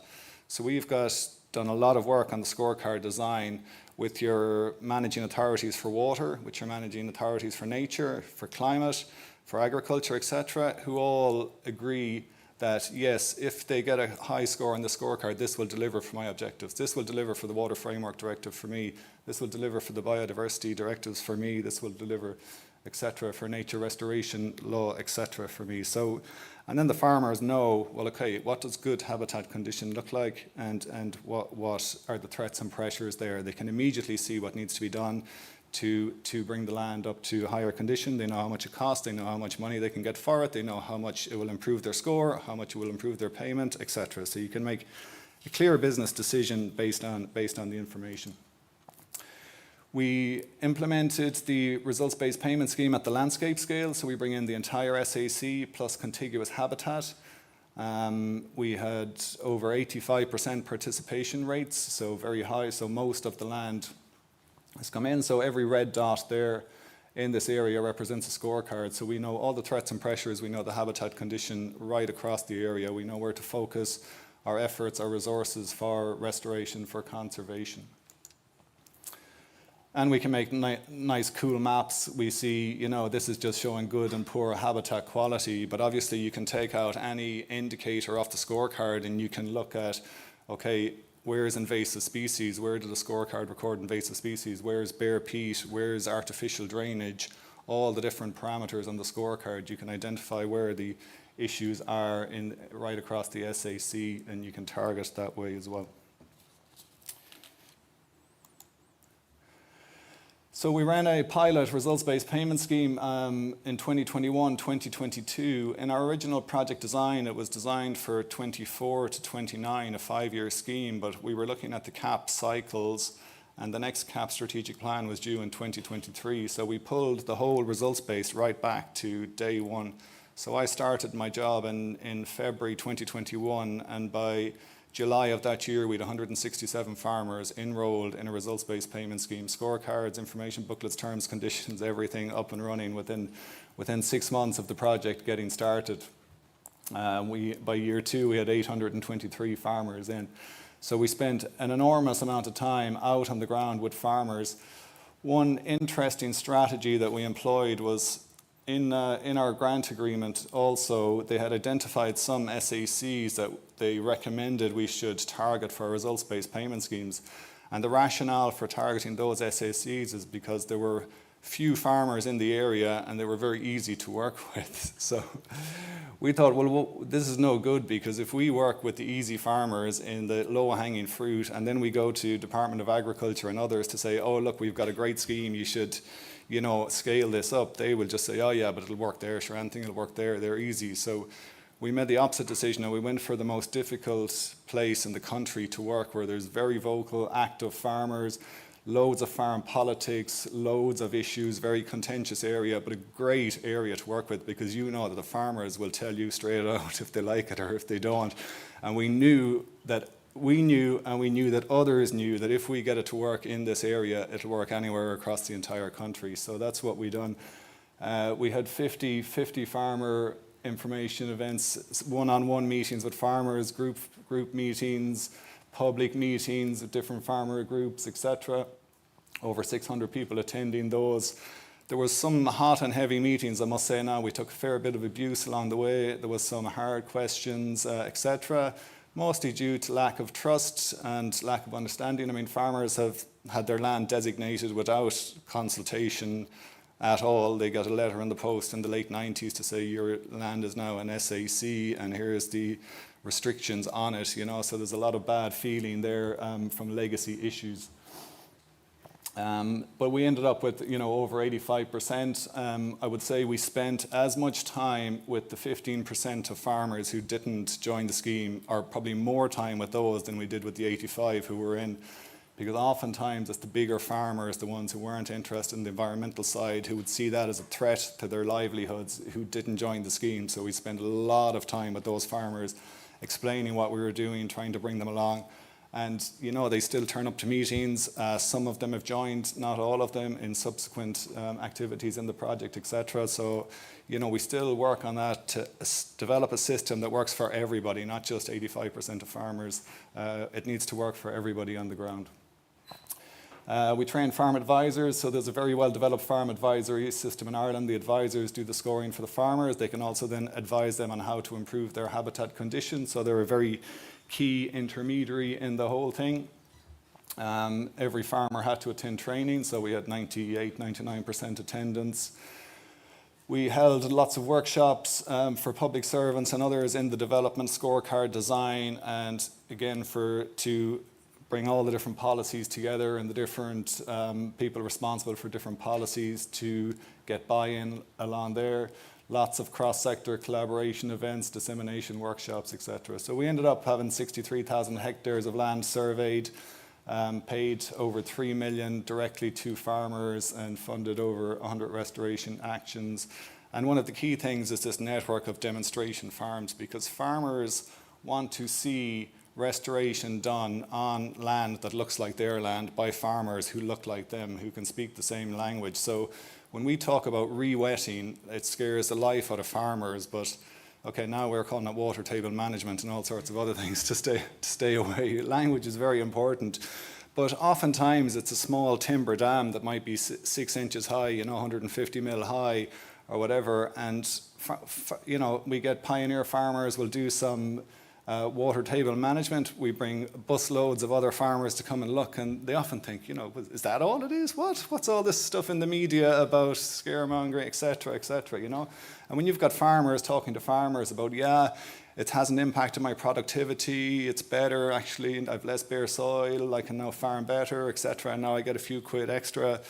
It's really good. I should have said that, farming in this area is, it's very marginalised land, as you've seen from the photo, so it's a loss-making enterprise. So all the farmers are dependent on subsidies for their profits. They're running, subsidies make up 110% or so of their income. So, they're very reliant. So if you can get the subsidies right, you can really direct farmers to deliver what you want, which is a hell of a lot easier than the state buying up a ton of land and then having to manage that going forward. If you can get the farmers on the ground to deliver what you need to meet your obligations, then you're on a winner. Let me see. So this system, we were working very closely with Department of Agriculture, etc., on how we would scale this. So we had 800. One example is we had 800 farmers. We knew we had to develop an IT system that could handle all that information, scorecards, payments, etc. When we were designing the system, we designed a system that could work for 100,000 farmers rather than just 800 farmers. And the reason we did that is because we knew Department of Agriculture couldn't turn around and say, this is a pilot, it's fine, but we cannot do it at scale. We've got so many farmers, etc. So all our systems that we designed with scaling in mind, that we could prove that this can work for multiple times the amounts that we are working with there. So now in the CAP strategic plan, we've got this results-based payment system covering around 85 or 90% of the Natura 2000 areas, including all our project sites in the northwest. We've got 8 locally led teams that run these cooperation projects, they're called.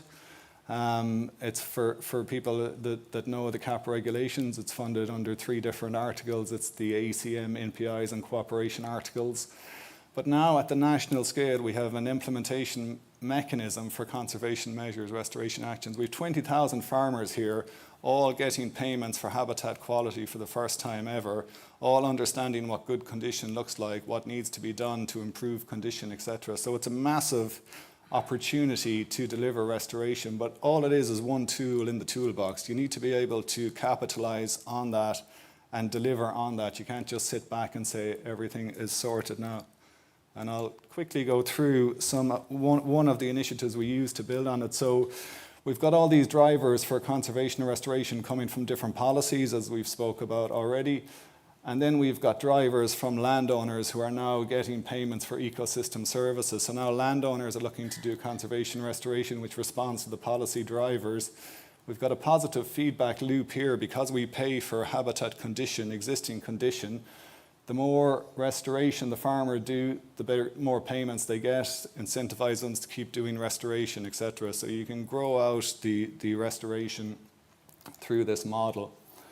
But one thing is, when we've got this demand, how do we reach it? Like we don't have the people, we don't have the capacity to deliver the restoration on the ground. People don't know what to do, how to do it, etc. So when we build this demand, we need to be able to manage the delivery of the restoration as well.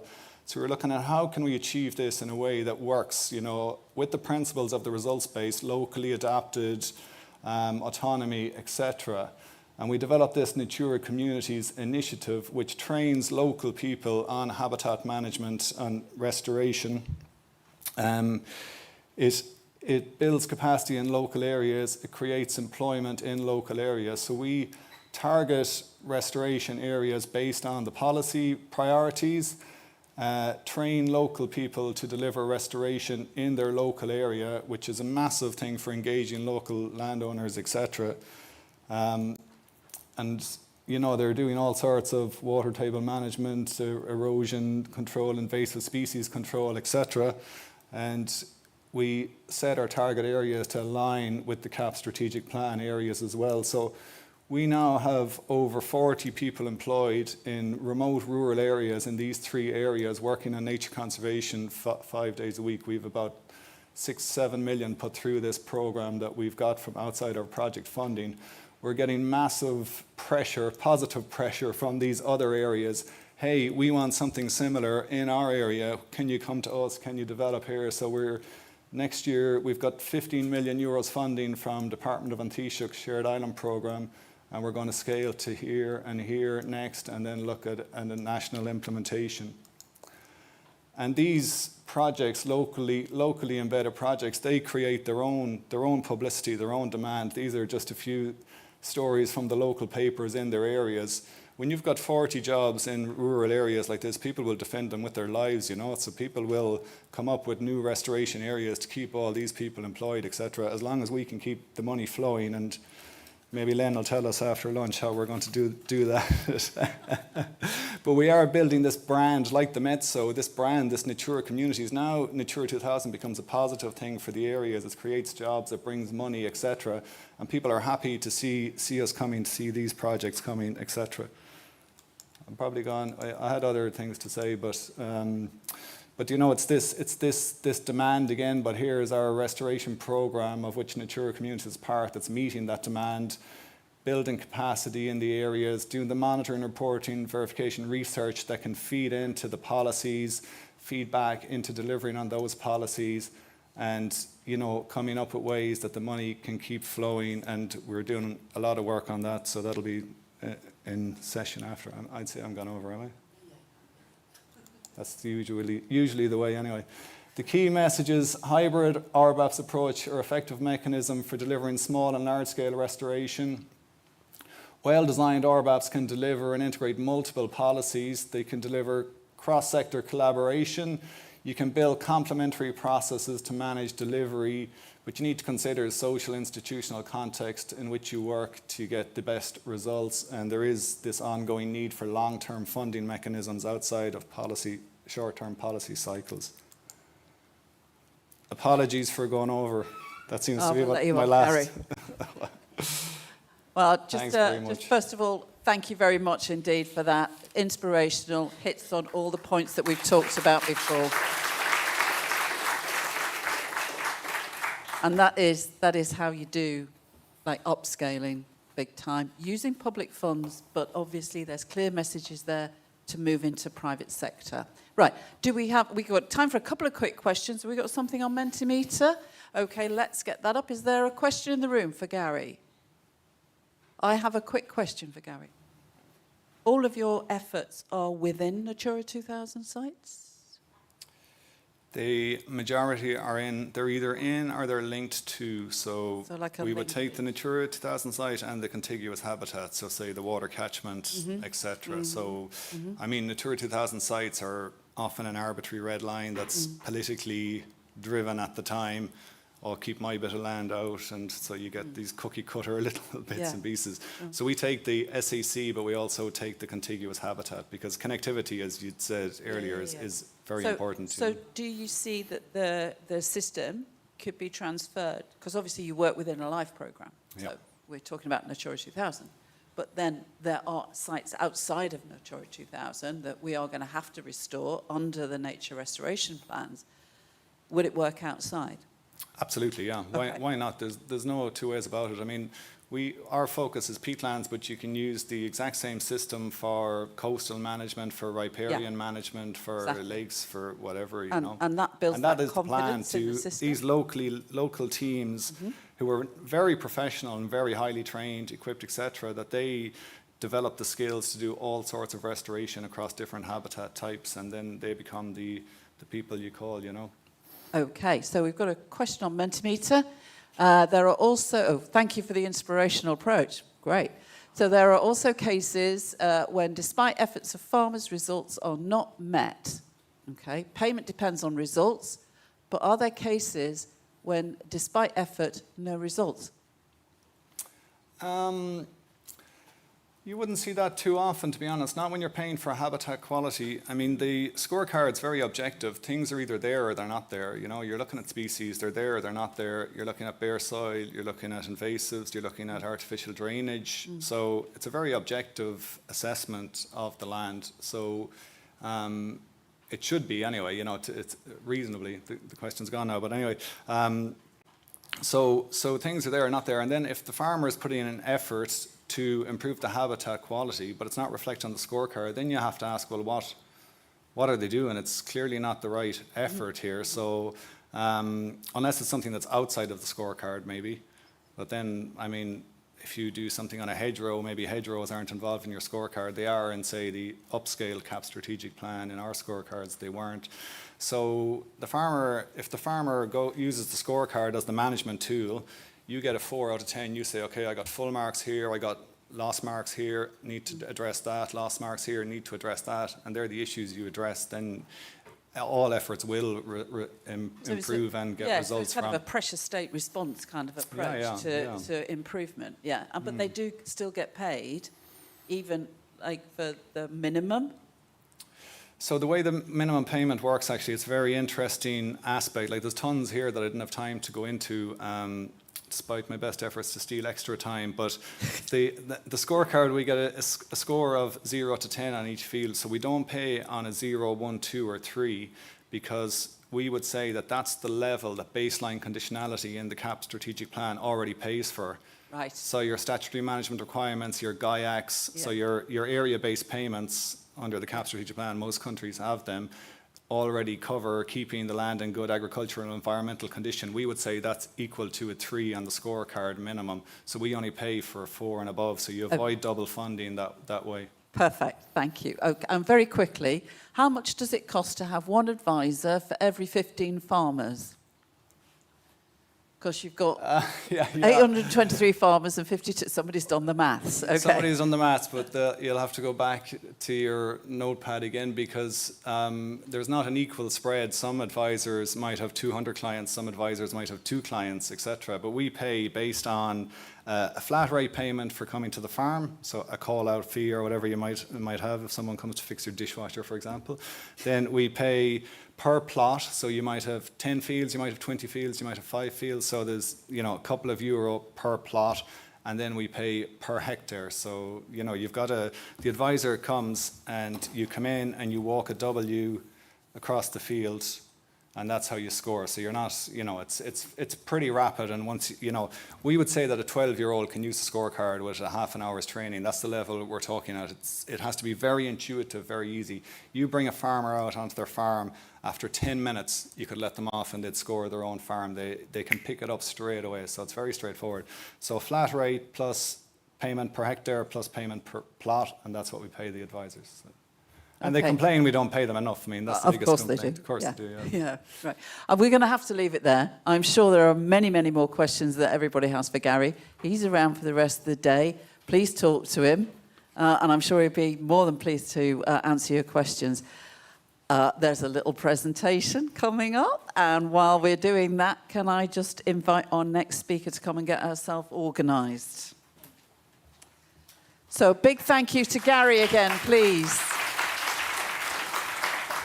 And now it is my delight to introduce you to Emma Roberts. Emma is the Head of Volunteering, Engagement and Experience at the RSPB, that's the Royal Society for the Protection of Birds in the United Kingdom. She is going to talk to us about over 135 years of RSPB volunteers, how time and the talent helps nature fly. Very good. I like what you did there. Thanks, Lynn. Good afternoon, everybody. It's an absolute pleasure to be with you today. As Lynn just said, I'm Emma Roberts, and I'm from the RSPB in the United Kingdom. And for the last 3 years, I've held my current position, but I've actually been with the RSPB pre-children, pre-marriage. I was very young when I started in my career in conservation. I'm not a conservationist, I would say, because I'm not a scientist or an ornithologist, but I'm very passionate about nature and what we're doing for our future generations. Within the RSPB, I'm responsible for all aspects of volunteering, aiming to grow our organisational capacity and capability to achieve our ambitious Saving Nature 2030 strategy through and with our volunteering workforce. But my passion are people, communities, and how through action we can all make a difference. I started my career as a volunteer. I currently volunteer with 2 sports clubs. You can often find me on the side of a field at a weekend. And I'm already planning what I could do with my time when my kids leave home. What about you? I was going to ask you to stand up, but the organisation of those flip-down desks makes it really difficult, so I'm just going to ask you to raise your hands, if that's okay. I just want to understand who I've got in the audience. So I just want to see, if you want to put your hands up, if you've ever given your time voluntarily to an organisation or community activity. Oh, amazing. I'm speaking to the converted. Have you ever managed a group of volunteers or a single volunteer? Excellent. Do you have any dedicated volunteering specialism in your current organisation? So somebody like me who's responsible for volunteering. Oh, a few is getting less. And finally, do you think there are aspects of your work projects that would benefit from including more people? Oh, not quite 100%. I was thinking we'd get more people than that for that. But actually, we've got loads of experience and lots of potential in the room, which is great to know. So a little bit about the RSPB, for those of you who don't know. Volunteering has been core to the RSPB since 1889 when we were founded by some very formidable women. It was before suffrage, so women did not have the vote. But they gathered together to fight the use of egret feathers in the use of the millinery trade. That's hats for you and I. They started a very direct campaign and actually approached people from church. Anybody wearing a feather in a hat in church on a Sunday got a very formidable, quite vicious letter by Monday, posted directly through their door. Very, very active campaigning. We've continued this trait. This picture's all men because women weren't allowed to work in this capacity in the early 1900s. But this is men out on the streets in London, again, campaigning against the use of plumes in hats. They were successful, by the way, and it was banned in the UK. It took quite a long time, but that's very typical of how us in nature conservation have to work. We have to be in it for the long game. We don't get very instant results very often. The RSPB now is one of the largest conservation charities in Europe with over 1 million members, which help with our funding for sure, and an annual income of over £190 million, which is about the same in euros these days. Physical volunteering on reserves was mainly the preserve of men, and that continued. And hides were provided and managed. They weren't quite what we'd expected to see today, and you can see that you weren't really easily accessible to the public there. You had to climb up a ladder, and that ladder was removed. You needed a license to visit one of our reserves, which is probably where the name comes from. This is a very early slide of Minsmere, and if anybody's ever birded in the UK, it's one of our flagship sites. I've never been, but it's one of our flagship sites and has great migratory species. Lynn's nodding violently there, so if ever you do get over, head over to Minsmere in Norfolk. But enough about the past. I want to look to where we are today. As you can see there from our stats, our volunteer numbers down slightly on 2023. These are stats for 2024. But actually what we're seeing is a rise in the amount of roles that each individual does for us. So there are more volunteer activities than there are volunteers. So people give us more than one thing. So we quite often have a fundraiser who also helps with admin, who might also do a work party. This is really valuable to us as an organisation. We only have to onboard them once. We only have to tell them about us once, so it does save us time. Volunteers help us achieve at scale and often at pace, both on and off reserves. When bee-eaters nested in Norfolk in 2023, we were able, through local volunteer partnerships and Lando support, arrange 24-hour nest protection and then a visitor operation to enable safe sightings of these amazing species. And we did that within 2 working days. It was fantastic. And again, I never got to go and visit. I need to get over to Norfolk. But bee-eaters are not native to the UK and don't often breed there. So that was a really important piece of work for us. They came back the following year. On top of this, 50% of our volunteers, at least, are members. So they support us financially. They're donors. They leave us things in their wills, so they're legators. They're campaigners. They're our voices in communities. And they're conservationists of the future. So as we can see there, volunteers move on to paid employment, sometimes with the RSPB, sometimes with other conservation charities, sometimes elsewhere. They might not want to stay in conservation. We might have put them off completely, but not many. But even after they've moved on, as we can see in 2024, 71 still volunteered their time. So they went and moved on to full-time employment, but still gave us some time back. That's invaluable. What are we facing internally? So that's where we are internally, but what do we know about the external landscape and how it's affecting volunteering? The social trends we should be aware of and how we should respond. It's no secret that we're in a little bit of turbulent times. The UK is post-Brexit, and I do apologise for my fellow countrymen for that vote. We're post-COVID. There's a cost of living crisis. There's climate change denial. We've got geopolitical division, and we've got a shocking rise in populism. People are potentially time poor, so we're having to work longer hours to make ends meet. We've got an ageing population, a sandwich generation. Those who traditionally retired at 55 to 60 and volunteered in previous generations are now caring for elderly parents and grandchildren. Thank you to my mum and dad, because they provided that service for me. Or they're still having to work to fund their retirements. Thinking about things more positively, though, because I am a glass half full person, nature and being outside is a huge motivating factor. This has increased during and since COVID. Social connection is very appealing to all ages. We need to capitalise this on if possible. This is my first in-person presentation to an audience since COVID, because I work mainly from home. Lynn said to me this morning that I look taller on screen. I probably do, because I'm only 4'11". How we get people outside and in nature, our volunteers tell us that's one of the most important things to them, the fact that they get to socially connect with others. So let's capitalise on that as organisations. We're also seeing a rise in people wanting to gain new skills, to have an impact and make a difference to their local and global environments, particularly around climate change and particularly in the under 35s. We're whizzing through, sorry. If I'm going too fast, I do apologise. But volunteer time remains globally significant. And as this data shows, $390 billion are contributed to national economies through volunteering. I can't even write the zeros in that figures. But volunteers can contribute to funding gaps that Lynn spoke about earlier. They can be part of the solution.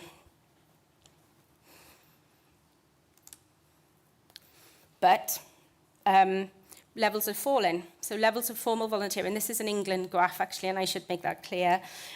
We are seeing dips in levels of formal volunteering, particularly in the over 65 age bracket. RSPB and other nature charities are bucking that trend, and I'd argue it's because we are able to provide in-person, outdoor opportunities for people to do stuff. Let's not forget that, it's really important and is arguably our USP. Again, there's also been a drop in satisfaction. So some satisfaction numbers have declined from 2019 compared to 2023. What I've just explained is that we're working in an increasingly challenging environment, but again, I do believe we are also part of that solution because we can give people things that others don't. We can be a positive voice.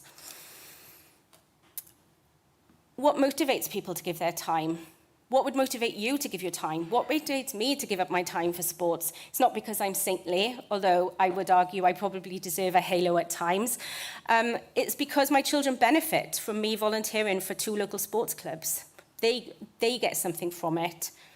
Not all reasons have to be purely altruistic. They can be really selfish, and that's okay. So let's sell volunteering in both those ways. What you get as an organisation, what nature gets, and what does an individual or a group get. As we can see there, people still want to improve things as the main motivator and the cause.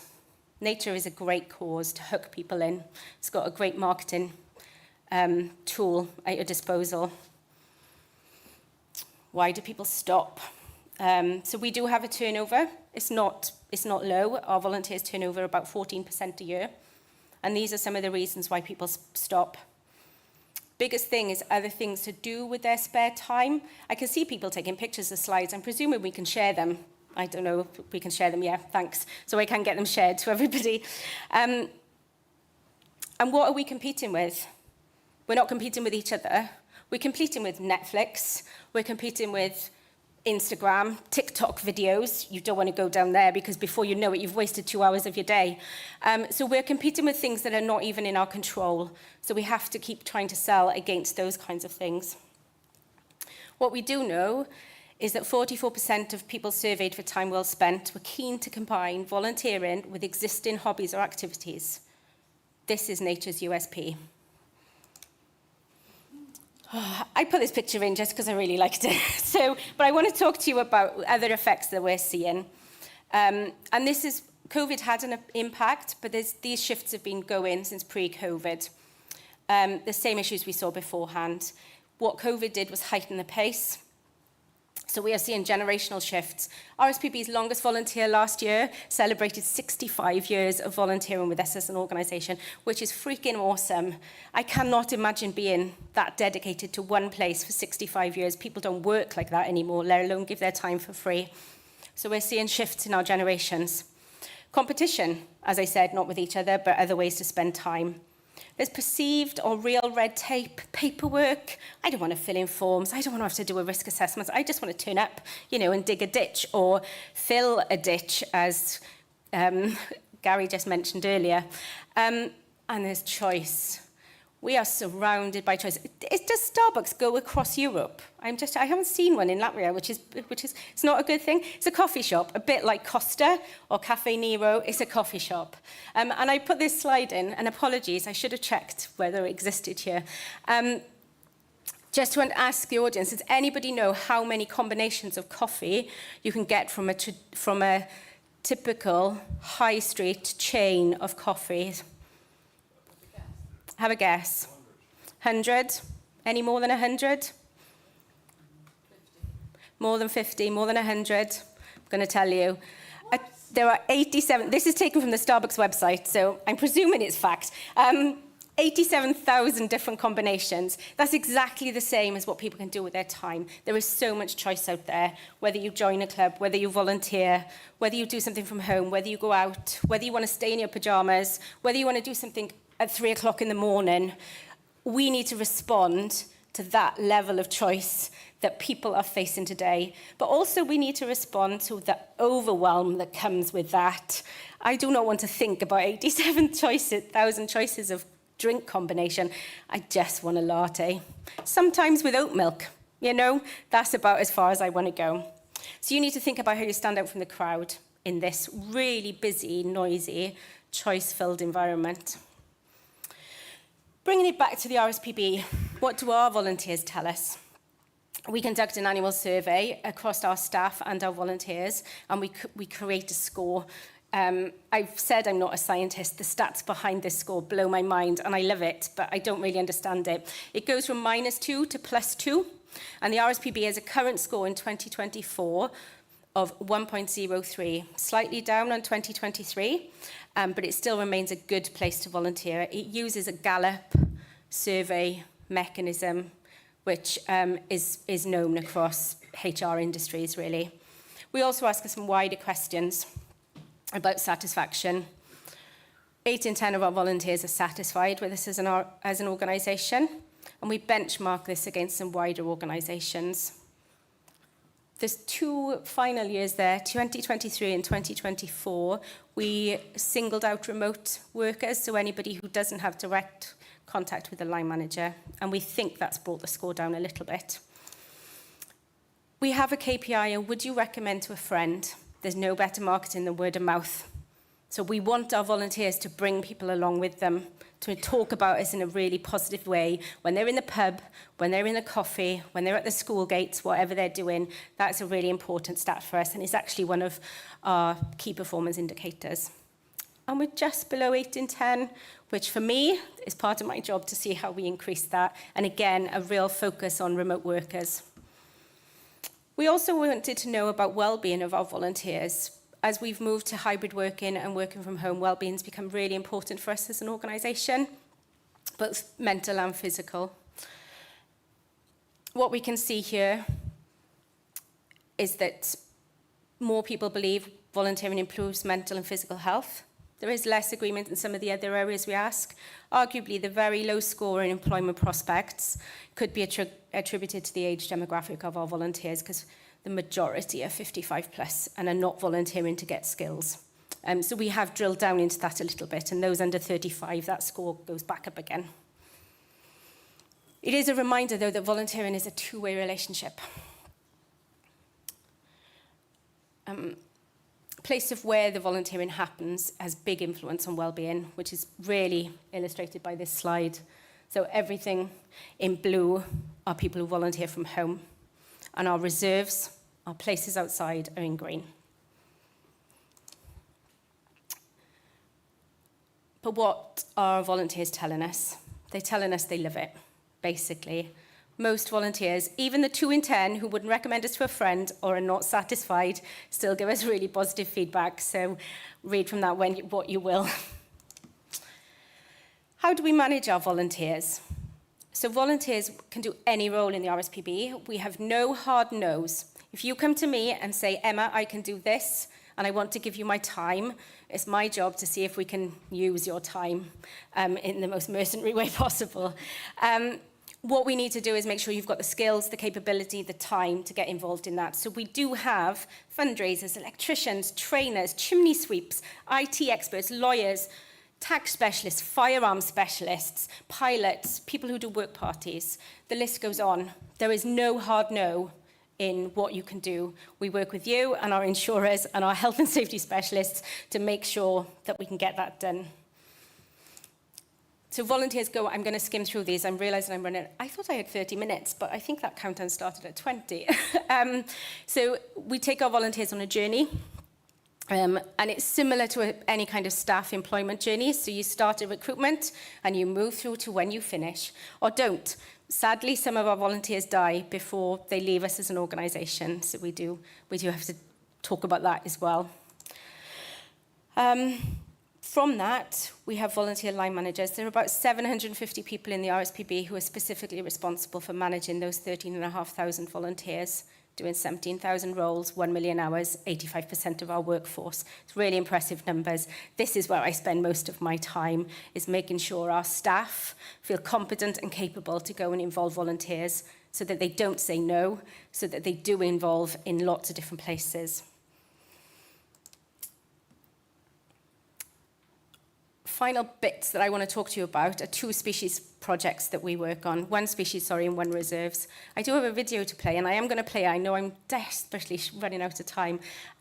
Is that okay? But I do want to play this video because I want you to hear from other people, not just my dulcet Welsh tones. So I think if I just press next, does it go? Well, I have tried this at home, I have practiced.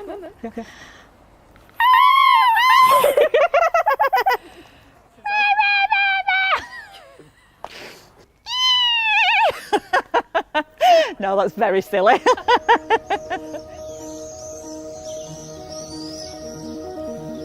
Swifts are beautiful birds. They fly all the way from East Africa to the UK every year, over 3,000 miles of flying without stopping.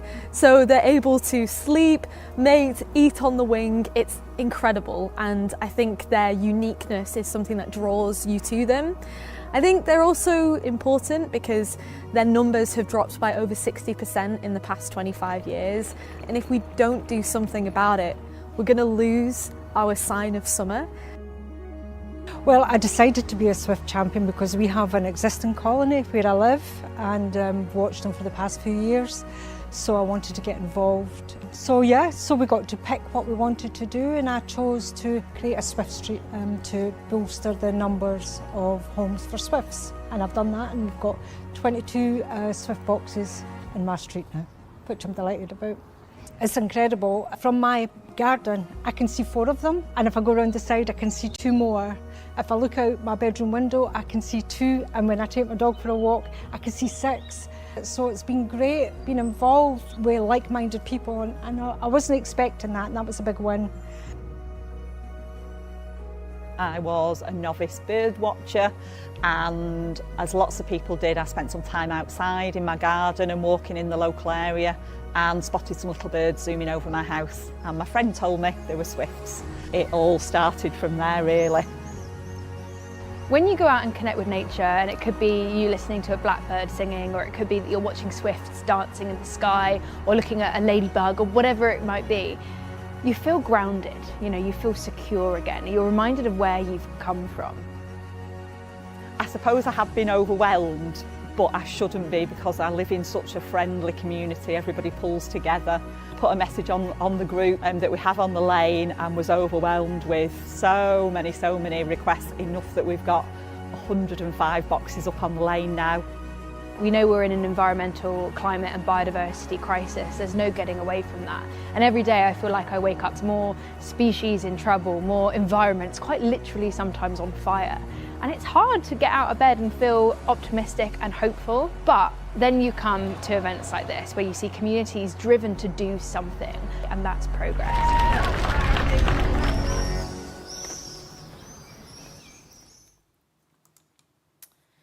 So the Swift Cities in Manchester are just one of our species volunteering networks. And as you can see here, this is where they exist. There's over 600 volunteers working on that network, contributing to 26 projects in 33 different species. I'm just going to talk a little bit. Sorry, I've got some really pretty slides of people. But our reserve volunteers, so I just want to tell you about these, and then I promise I'll stop and take questions. RSPB reserves are the gems of what we do as an organisation. We own about 220, and we have 8,000 volunteers who contribute to those reserves. And they do anything and everything you can imagine on site. They're so important to managing that habitat. They're really important to influencing stakeholders, landowners. We just heard about peat bog. We've got a great story about peat, blanket bog, peatland in Lake Fernway, where actually it was volunteers that convinced the local farmers around them, not RSPB staff, once they started working on that. And we've actually built a network. I don't have data, but I know it's a lot of restored peat bog in that area. They fly drones. This is one of my favourite things that I've seen a volunteer do. So we've got a pilot who flies a drone, who monitors hen harrier nests to prevent disturbance, so there's no walking. They help us achieve everything that we do on reserve. And most importantly for me, as a people person, they engage with the visitors who attend our sites. They inspire other people to care and to do something about nature, whether that's a small thing or a big thing. My best RSPB experience was with a volunteer who showed me a crested tit, which is a tiny, it's like my spirit animal, tiny little bird in Scotland with this amazing plume on the back of his head. It's by far one of the best days I've ever had in work. The second was when I helped to deliver a lamb with a volunteer shepherd. Both of those things are volunteering things that I would not have experienced in my day job. I am going to stop. I'm not going to play this. Can I skip it? I'm going to stop there. I don't want to play it because I've got another video. But there's no doubt in my mind, RSPB volunteers have proven that ordinary people can do extraordinary things. My job is now to continue to enable our volunteers to fly together. Any questions? Thank you so much.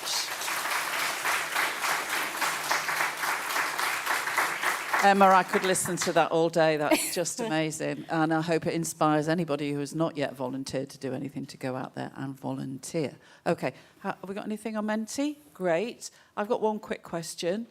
RSPB's changed itself. It's remorphed in a way. It's gone very much from being protection of birds to protection of nature. Mm-hmm. Did that change in any way the volunteer community? It faced some backlash from volunteers, particularly those who saw themselves as bird experts. But no, not really. What it's done is enabled us to grow and work in partnership with volunteers who are experts elsewhere. So we do a lot with people like bug life, plant life, butterfly conservation, and bring the skills together. Birds don't exist in isolation. They need trees and habitats to live in, and those trees feed insects and all those other things. OK, so bit of backlash, but you got over it by... small, very small. Volunteers can be difficult. I'm not pretending that they can't be. They are very openly willing to challenge us as an organisation, and I do have to go to some difficult meetings when we make policy change, actually. But that's great. That's what it should be. We should be challenged. Yeah, exactly, yeah. OK, so from Mentimeter, thank you for the question. There's often an assumption that it requires a lot of funding to manage a volunteer programme, and it might be cheaper to employ experts rather than teach new people again and again. Good question. Yeah. It's a good question. There's a few myths in there. It's not free. Managing volunteers is not free, so let's not pretend it is. I'm employed, I'm paid, I'm not a volunteer member of staff, and my team are employed. We pay expenses, we pay for training, we pay for equipment, we put volunteers on chainsaw courses, we give them steel toe cap boots. It comes at a cost. Our ROI is 3 in 1. And sometimes 4 to 1, depending. So actually, for every £1 we spend on volunteers, we get £3 to £4 back in time. We need to value the donation of time as much as we value the donation of money. But it isn't free. It does require management. The myth, I think, there is that it's cheaper to employ experts. I'd argue that the RSPB has got some of the finest experts within its workforce who give us their time for free.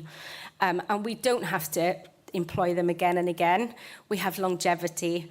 If we treat our volunteers well, if we get them doing the right job with the right support, they remain with us or move on to the next thing. So there's a few things in there that I think are a bit myth-busting, and I'm happy to, whoever had that conversation, I'm happy to help.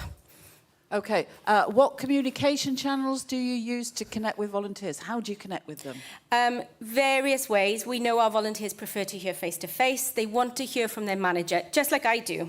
If I have an email from a manager or a Teams meeting with my manager, I'm more likely to respond. I've got a great manager.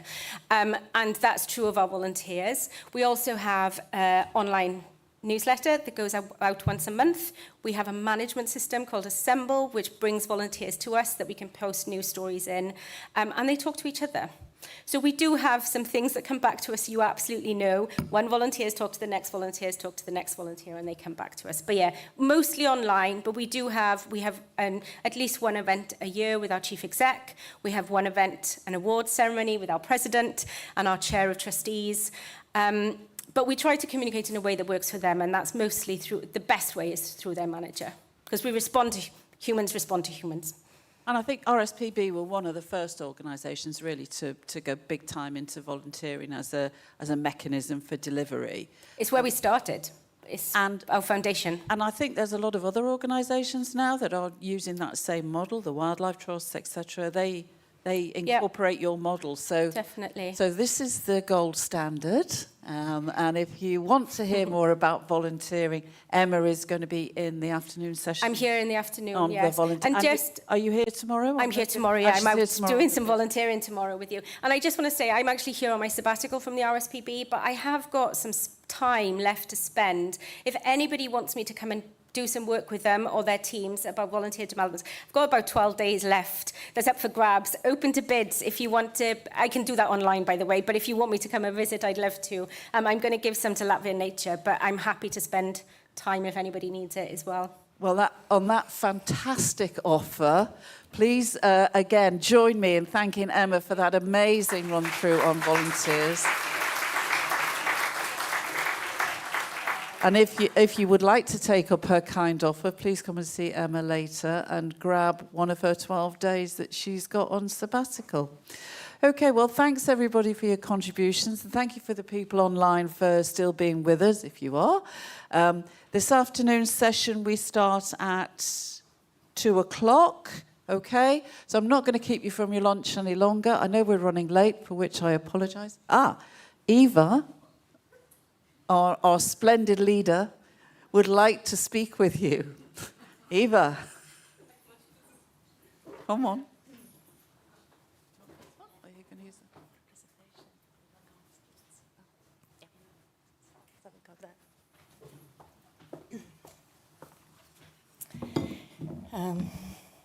Thank you. Thank you from my side.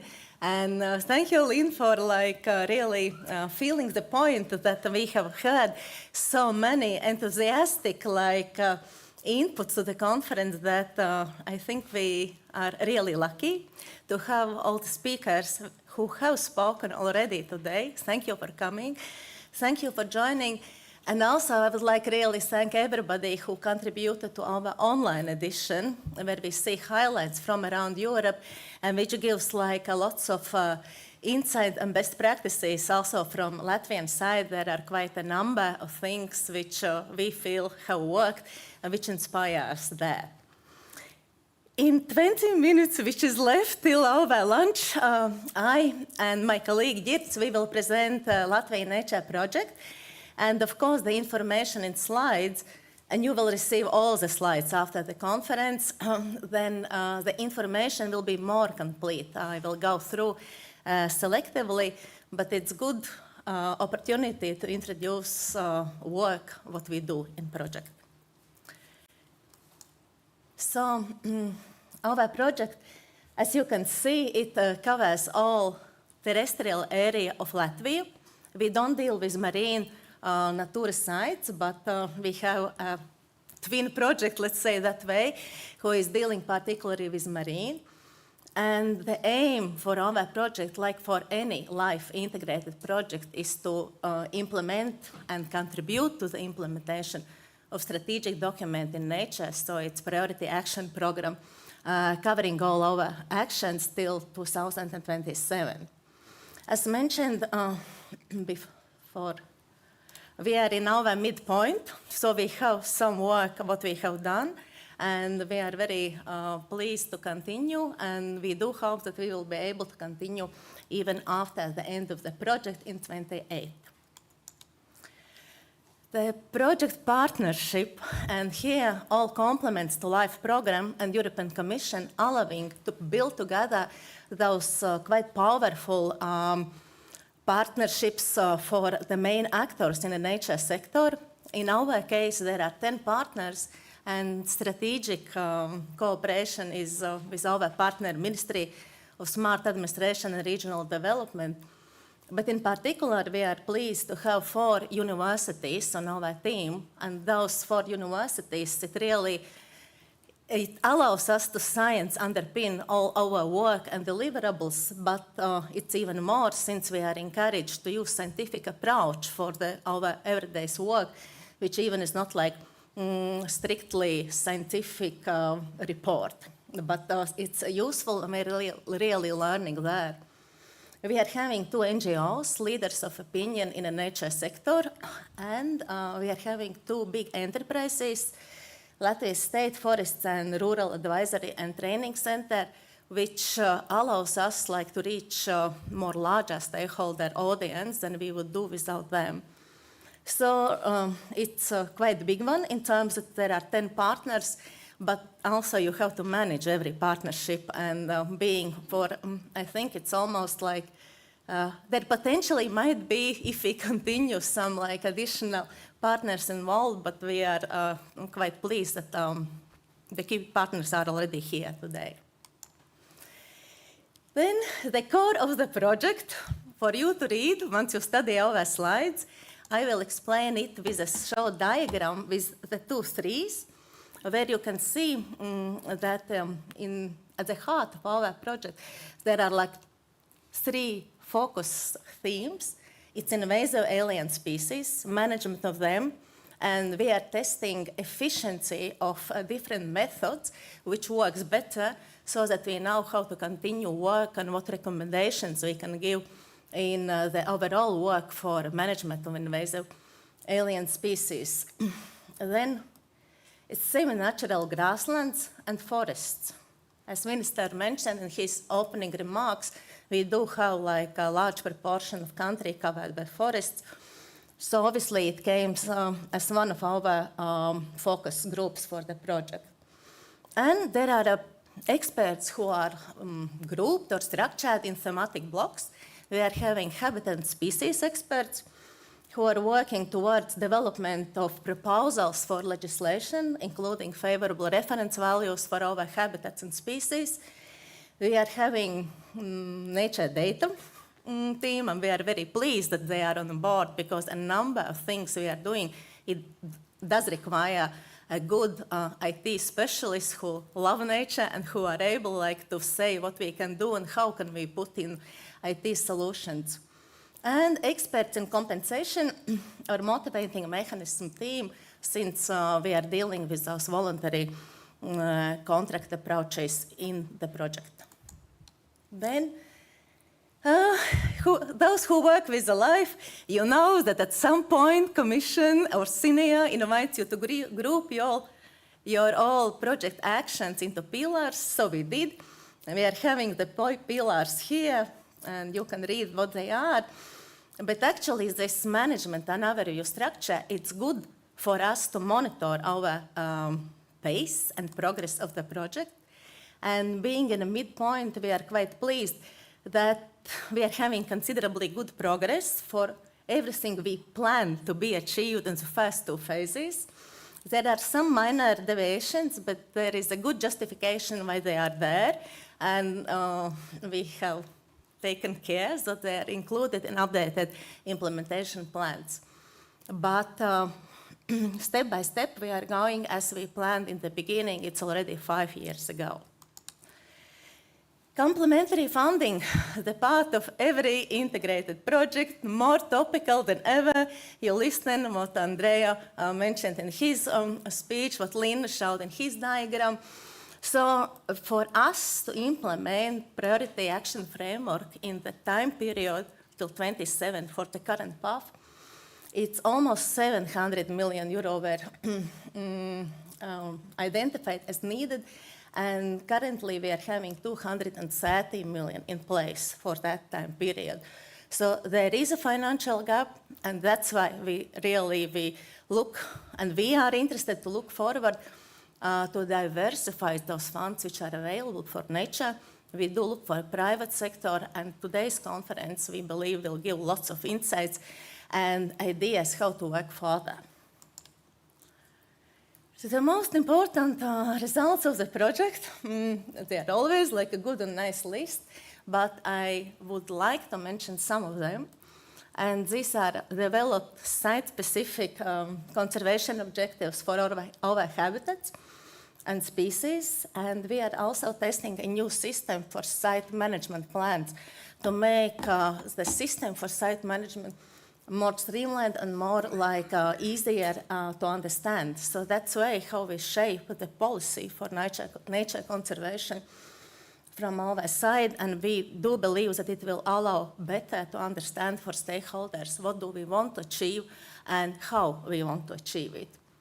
And also I want to, those invasive alien species, important part of our project, 5 target species, area more than 100 hectares. It's our demo sites where we are really testing different methods.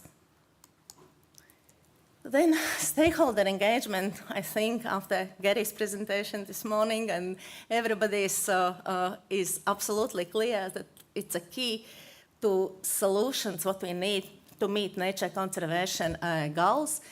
And we are quite pleased that a number of those approaches we have put in place within the project.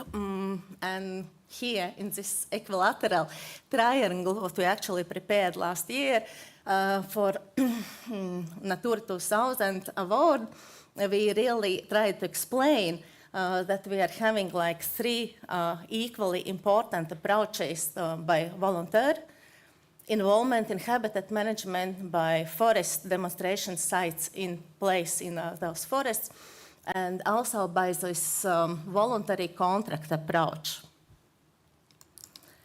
And here I think it's you will recognize almost everybody in the audience, and the picture here you can see our Deputy Director General in the moment when he signed the first voluntary contract for grassland management. That's this picture here. But we were really pleased that we were nominated and recognized for our work as finalists, and we were actually even more pleased that Gary, who is the winner of that award in the same year, that he is with us. And actually, we have got quite good cooperation since that particular event, because each event gives you a new partnerships and better colleagues with whom you can exchange your stories and ask for advice. Then, communication, that's in a nutshell of our project. It's very important, and as our Director General told, it's more than a tool.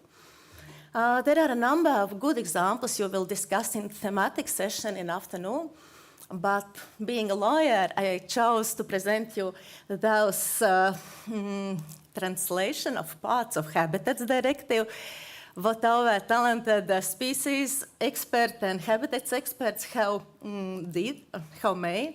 So we are having like a special letters by plant species listed in the Habitats Directive, and indeed in one very short summary you can see like specific scientific information about the plant itself, with a sandpink or lady slipper or freshwater habitats that they are having per group. Their autobiography is drafted there, but those communication-wise, it turns knowledge into understanding and understanding into action. And indeed, I'm very pleased that like for one particularly protected plant, Estonian sword, which you can find only in Latvia, 2 localities, and more in Estonia, as the name suggests. I'm very pleased to say that this autumn, together with Kurzem Regional Administration and with forest management company Sodra, who is presented today here, we are planning to have a volunteer event in order to make a habitat better and more favorable for the plant species she needs to achieve. Yeah, today we speak about public initiatives and private initiatives, and I think it's quite important to mention that also from public side we can make nature conservation policy better understandable. I mentioned already those site-specific conservation objectives, which for 4 years our scientists and experts developed in a quantitative, measurable and monitorable commodities, let's say, which we do hope will allow us to better understand where we stand and how we have to put the measures in place to make nature conservation policy to achieve its goals more efficiently. Then the habitats and also like species, 115, which are found in Latvia. And then it's mentioned already, those site management. This year we are working with habitat management plans, 56 of them, 3 we are not including that work.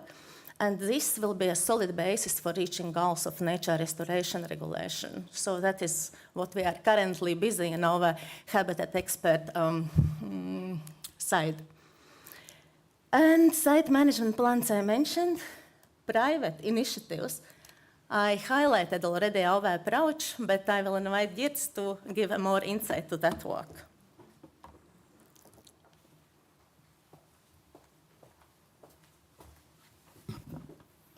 Okay, it's so nice to have your attention some 5 minutes before lunch, but I will try still to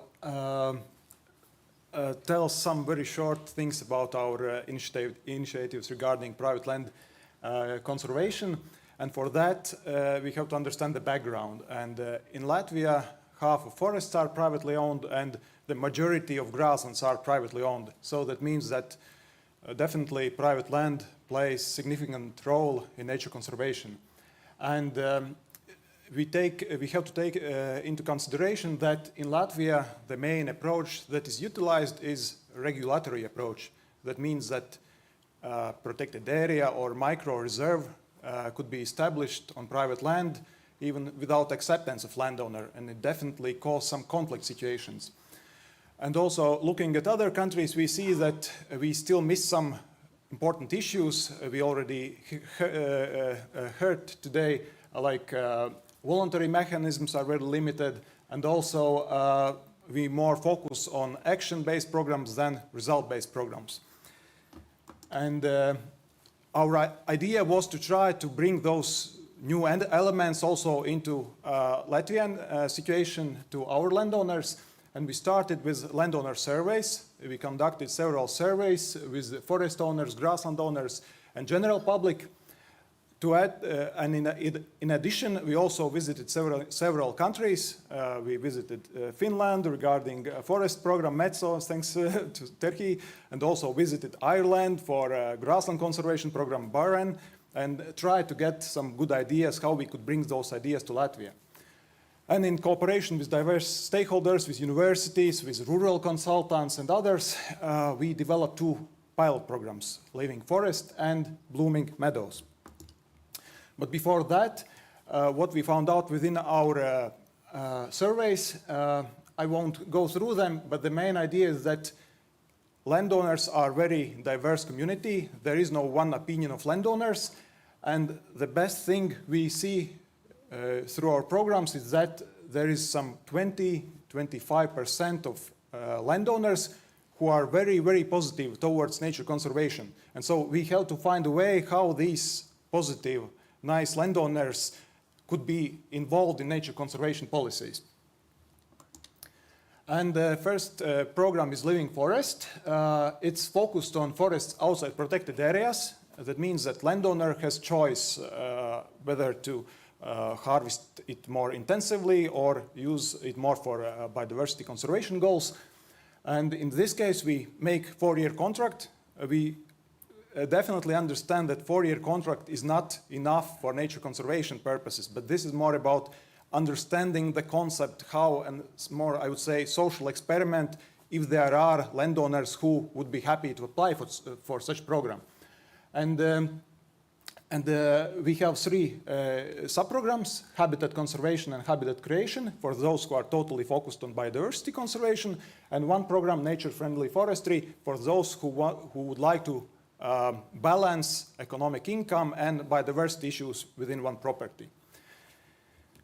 Also, we have tried to develop, and then we have developed 5 forest management demonstration territories, and the idea is quite simple, as it was mentioned already today, that landowner visits another landowner, and all discussions about actions needed to be carried out there are discussed on the field with real examples, with good and bad practices, but it's the best way how to engage other landowners. And we have another program, Blooming Meadows, which is for grassland conservation. It focuses on perennial grasslands, potentially biologically valuable grasslands, those grasslands which need to, for which some nature management related action is needed to reach certain ecological standard, in our case, EU habitat standard. And we have meadows and pastures, and landowners receive both consultative and also financial support. And the main idea is to try this result-based approach, how it could be introduced in Latvian system. Today I won't talk more about this because tomorrow we will have a great opportunity to meet two farmers. One is participant of grassland program Blooming Meadows, and another is participant also of Living Forest program. So tomorrow we'll have chance to discuss these issues more.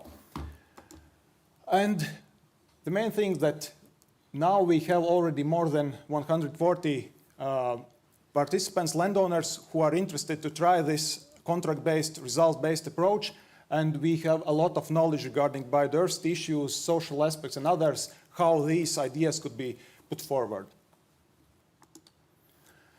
Very important thing within our programs is monitoring. If we compare with other countries, we try the approach that landowner is actively involved in monitoring. Every plot is monitored by expert, but also by landowner. And the main idea is that, I see at least two good points of it. One is that landowners who take part in monitoring are more, I would say, educated about the biodiversity on their land, so they get smarter and smarter every year. And the other point is that they can adapt their management. As smarter they get, they know what they have to do in order to reach higher biodiversity level, and in such way also to get better payment level. Of course, seminars, trainings on field are very important. Our participants really enjoy that. But also WhatsApp groups works very good. It's a platform where landowners can discuss some issues between themselves, also with experts, ask what is this beautiful flower, whether it's good or bad. And this is also a very nice way how to communicate with our participants. We have also created short series, animation series about forest ecology from old polypore mushroom perspective. And there is a link. I would suggest to go to this link and watch those movies, 2-3 minutes. It's quite okay to keep attention and learn about more forest biodiversity. And then we also have a great tool, which is nature educational class, which is mobile. We can go to any place in Latvia, to some festivals, schools, and bring nature conservation issues closer to our societies. And maybe also today you will have a chance to see this nature education tool. Shortly, that's it. I hope that we'll have a chance to talk more about these issues. And yeah, thanks.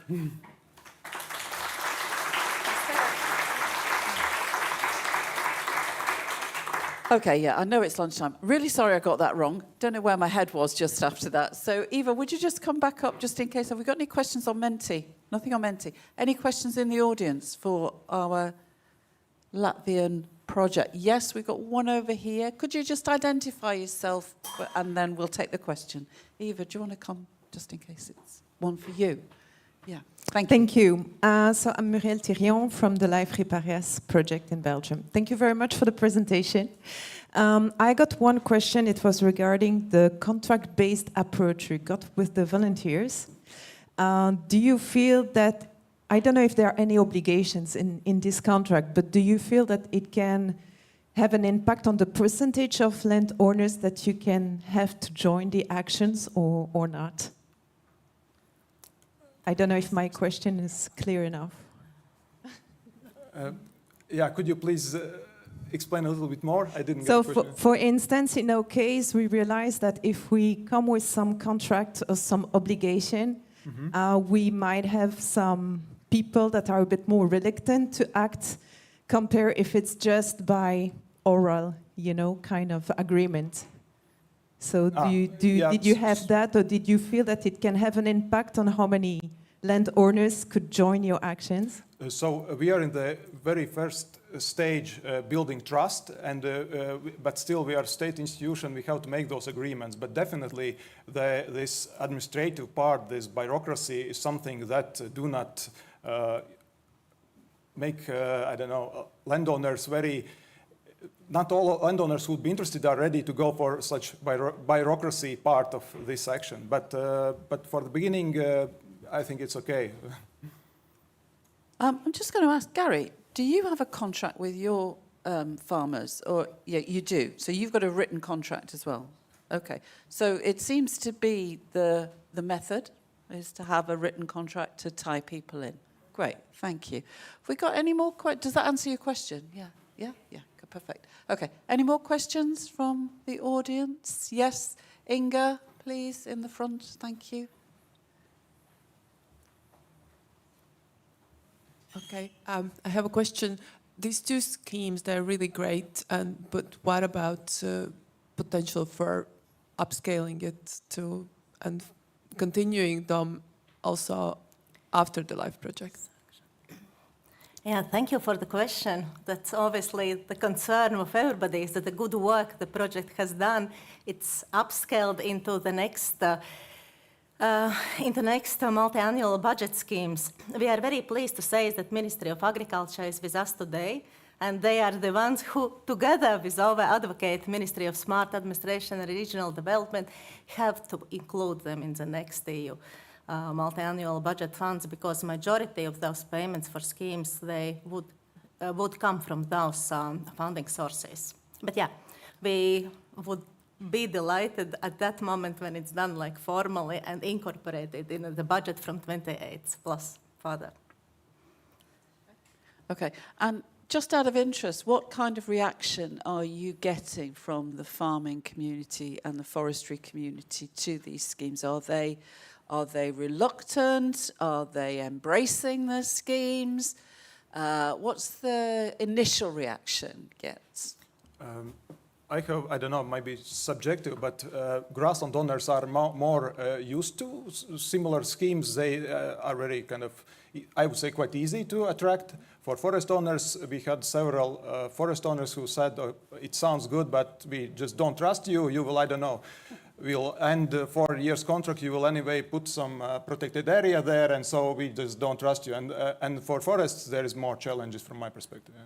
Okay, that's interesting. That picks up on Gary's, like, don't go for the easy wins, because you really do need to get a system that is going to be acceptable for the hard cases as well as the easy cases, and that impacts on the upscaling question from Inga. If I can add to Geert, so then tomorrow on a field trip you will meet like 2 farmers. It will be representative from Living Forest side, and other will be a representative from Blooming Meadows. So you can like a bit feel like a difference. However, I can say it's quite talkative forest owner compared to the average forest owner involved in pilot schemes. Okay, and one other question that I've got, which is around, do you have advisors? You say you've got experts, but I know Gary's scheme, for example, that the advisors are very important. They're integral to the whole aspect of how farmers engage. So do you have advisory systems or not yet? Or is it something you're thinking of? Yeah. Still our schemes are quite small. We have 70 and 70 farmers, and for that we have one grassland expert, which is also advisor, and also biodiversity expert for forests. So they, I would say they are more advisors, but also with knowledge about biodiversity. Yeah. And if we would be planning the project now, as compared to what we did in 2020 when we put together a project proposal, I think even for a pilot scheme being so small, as Geert just now described, we would put at least 3 grassland habitat experts and 3 forest habitat experts, because we really realize it does require, even a pilot scheme, a lot more support. That's very interesting. That's a lesson for everybody who's wanting to kind of think about what you're doing now. Okay, just one quick. No more questions? In that case, I will now close the morning session. Thank you so much. Please join me in thanking Geert and Eva. Thank you. Oh, and they get certificates too. Excellent. Okay, well, now it is time to wrap up. Do you want to say? Yeah? I'm going to hand over to Andres, because he knows the system. The system is very easy, actually. We need to eat. We will. That's the next room around the corner, the same where we had the coffee break. During the meantime, before you go to sessions, don't forget to visit the bathroom, because at 4 o'clock we have a group photo, so that you look in the mirror and you recognize that person you pretend to be, so that we can make one excellent group photo on the big stairs here in the main hall, and that will be after parallel sessions. So the sessions will start at 2 o'clock. We have 3 of them. Follow your tag with the color, and you will know exactly in which of those 3 rooms you are. And during that lunchtime, please visit registration desk and make clear that you are noted for the tomorrow's excursion, so that we know exactly at what time how many people expect for the excursions. That's it. Bon appetit, and meet you in the sessions at 2 o'clock.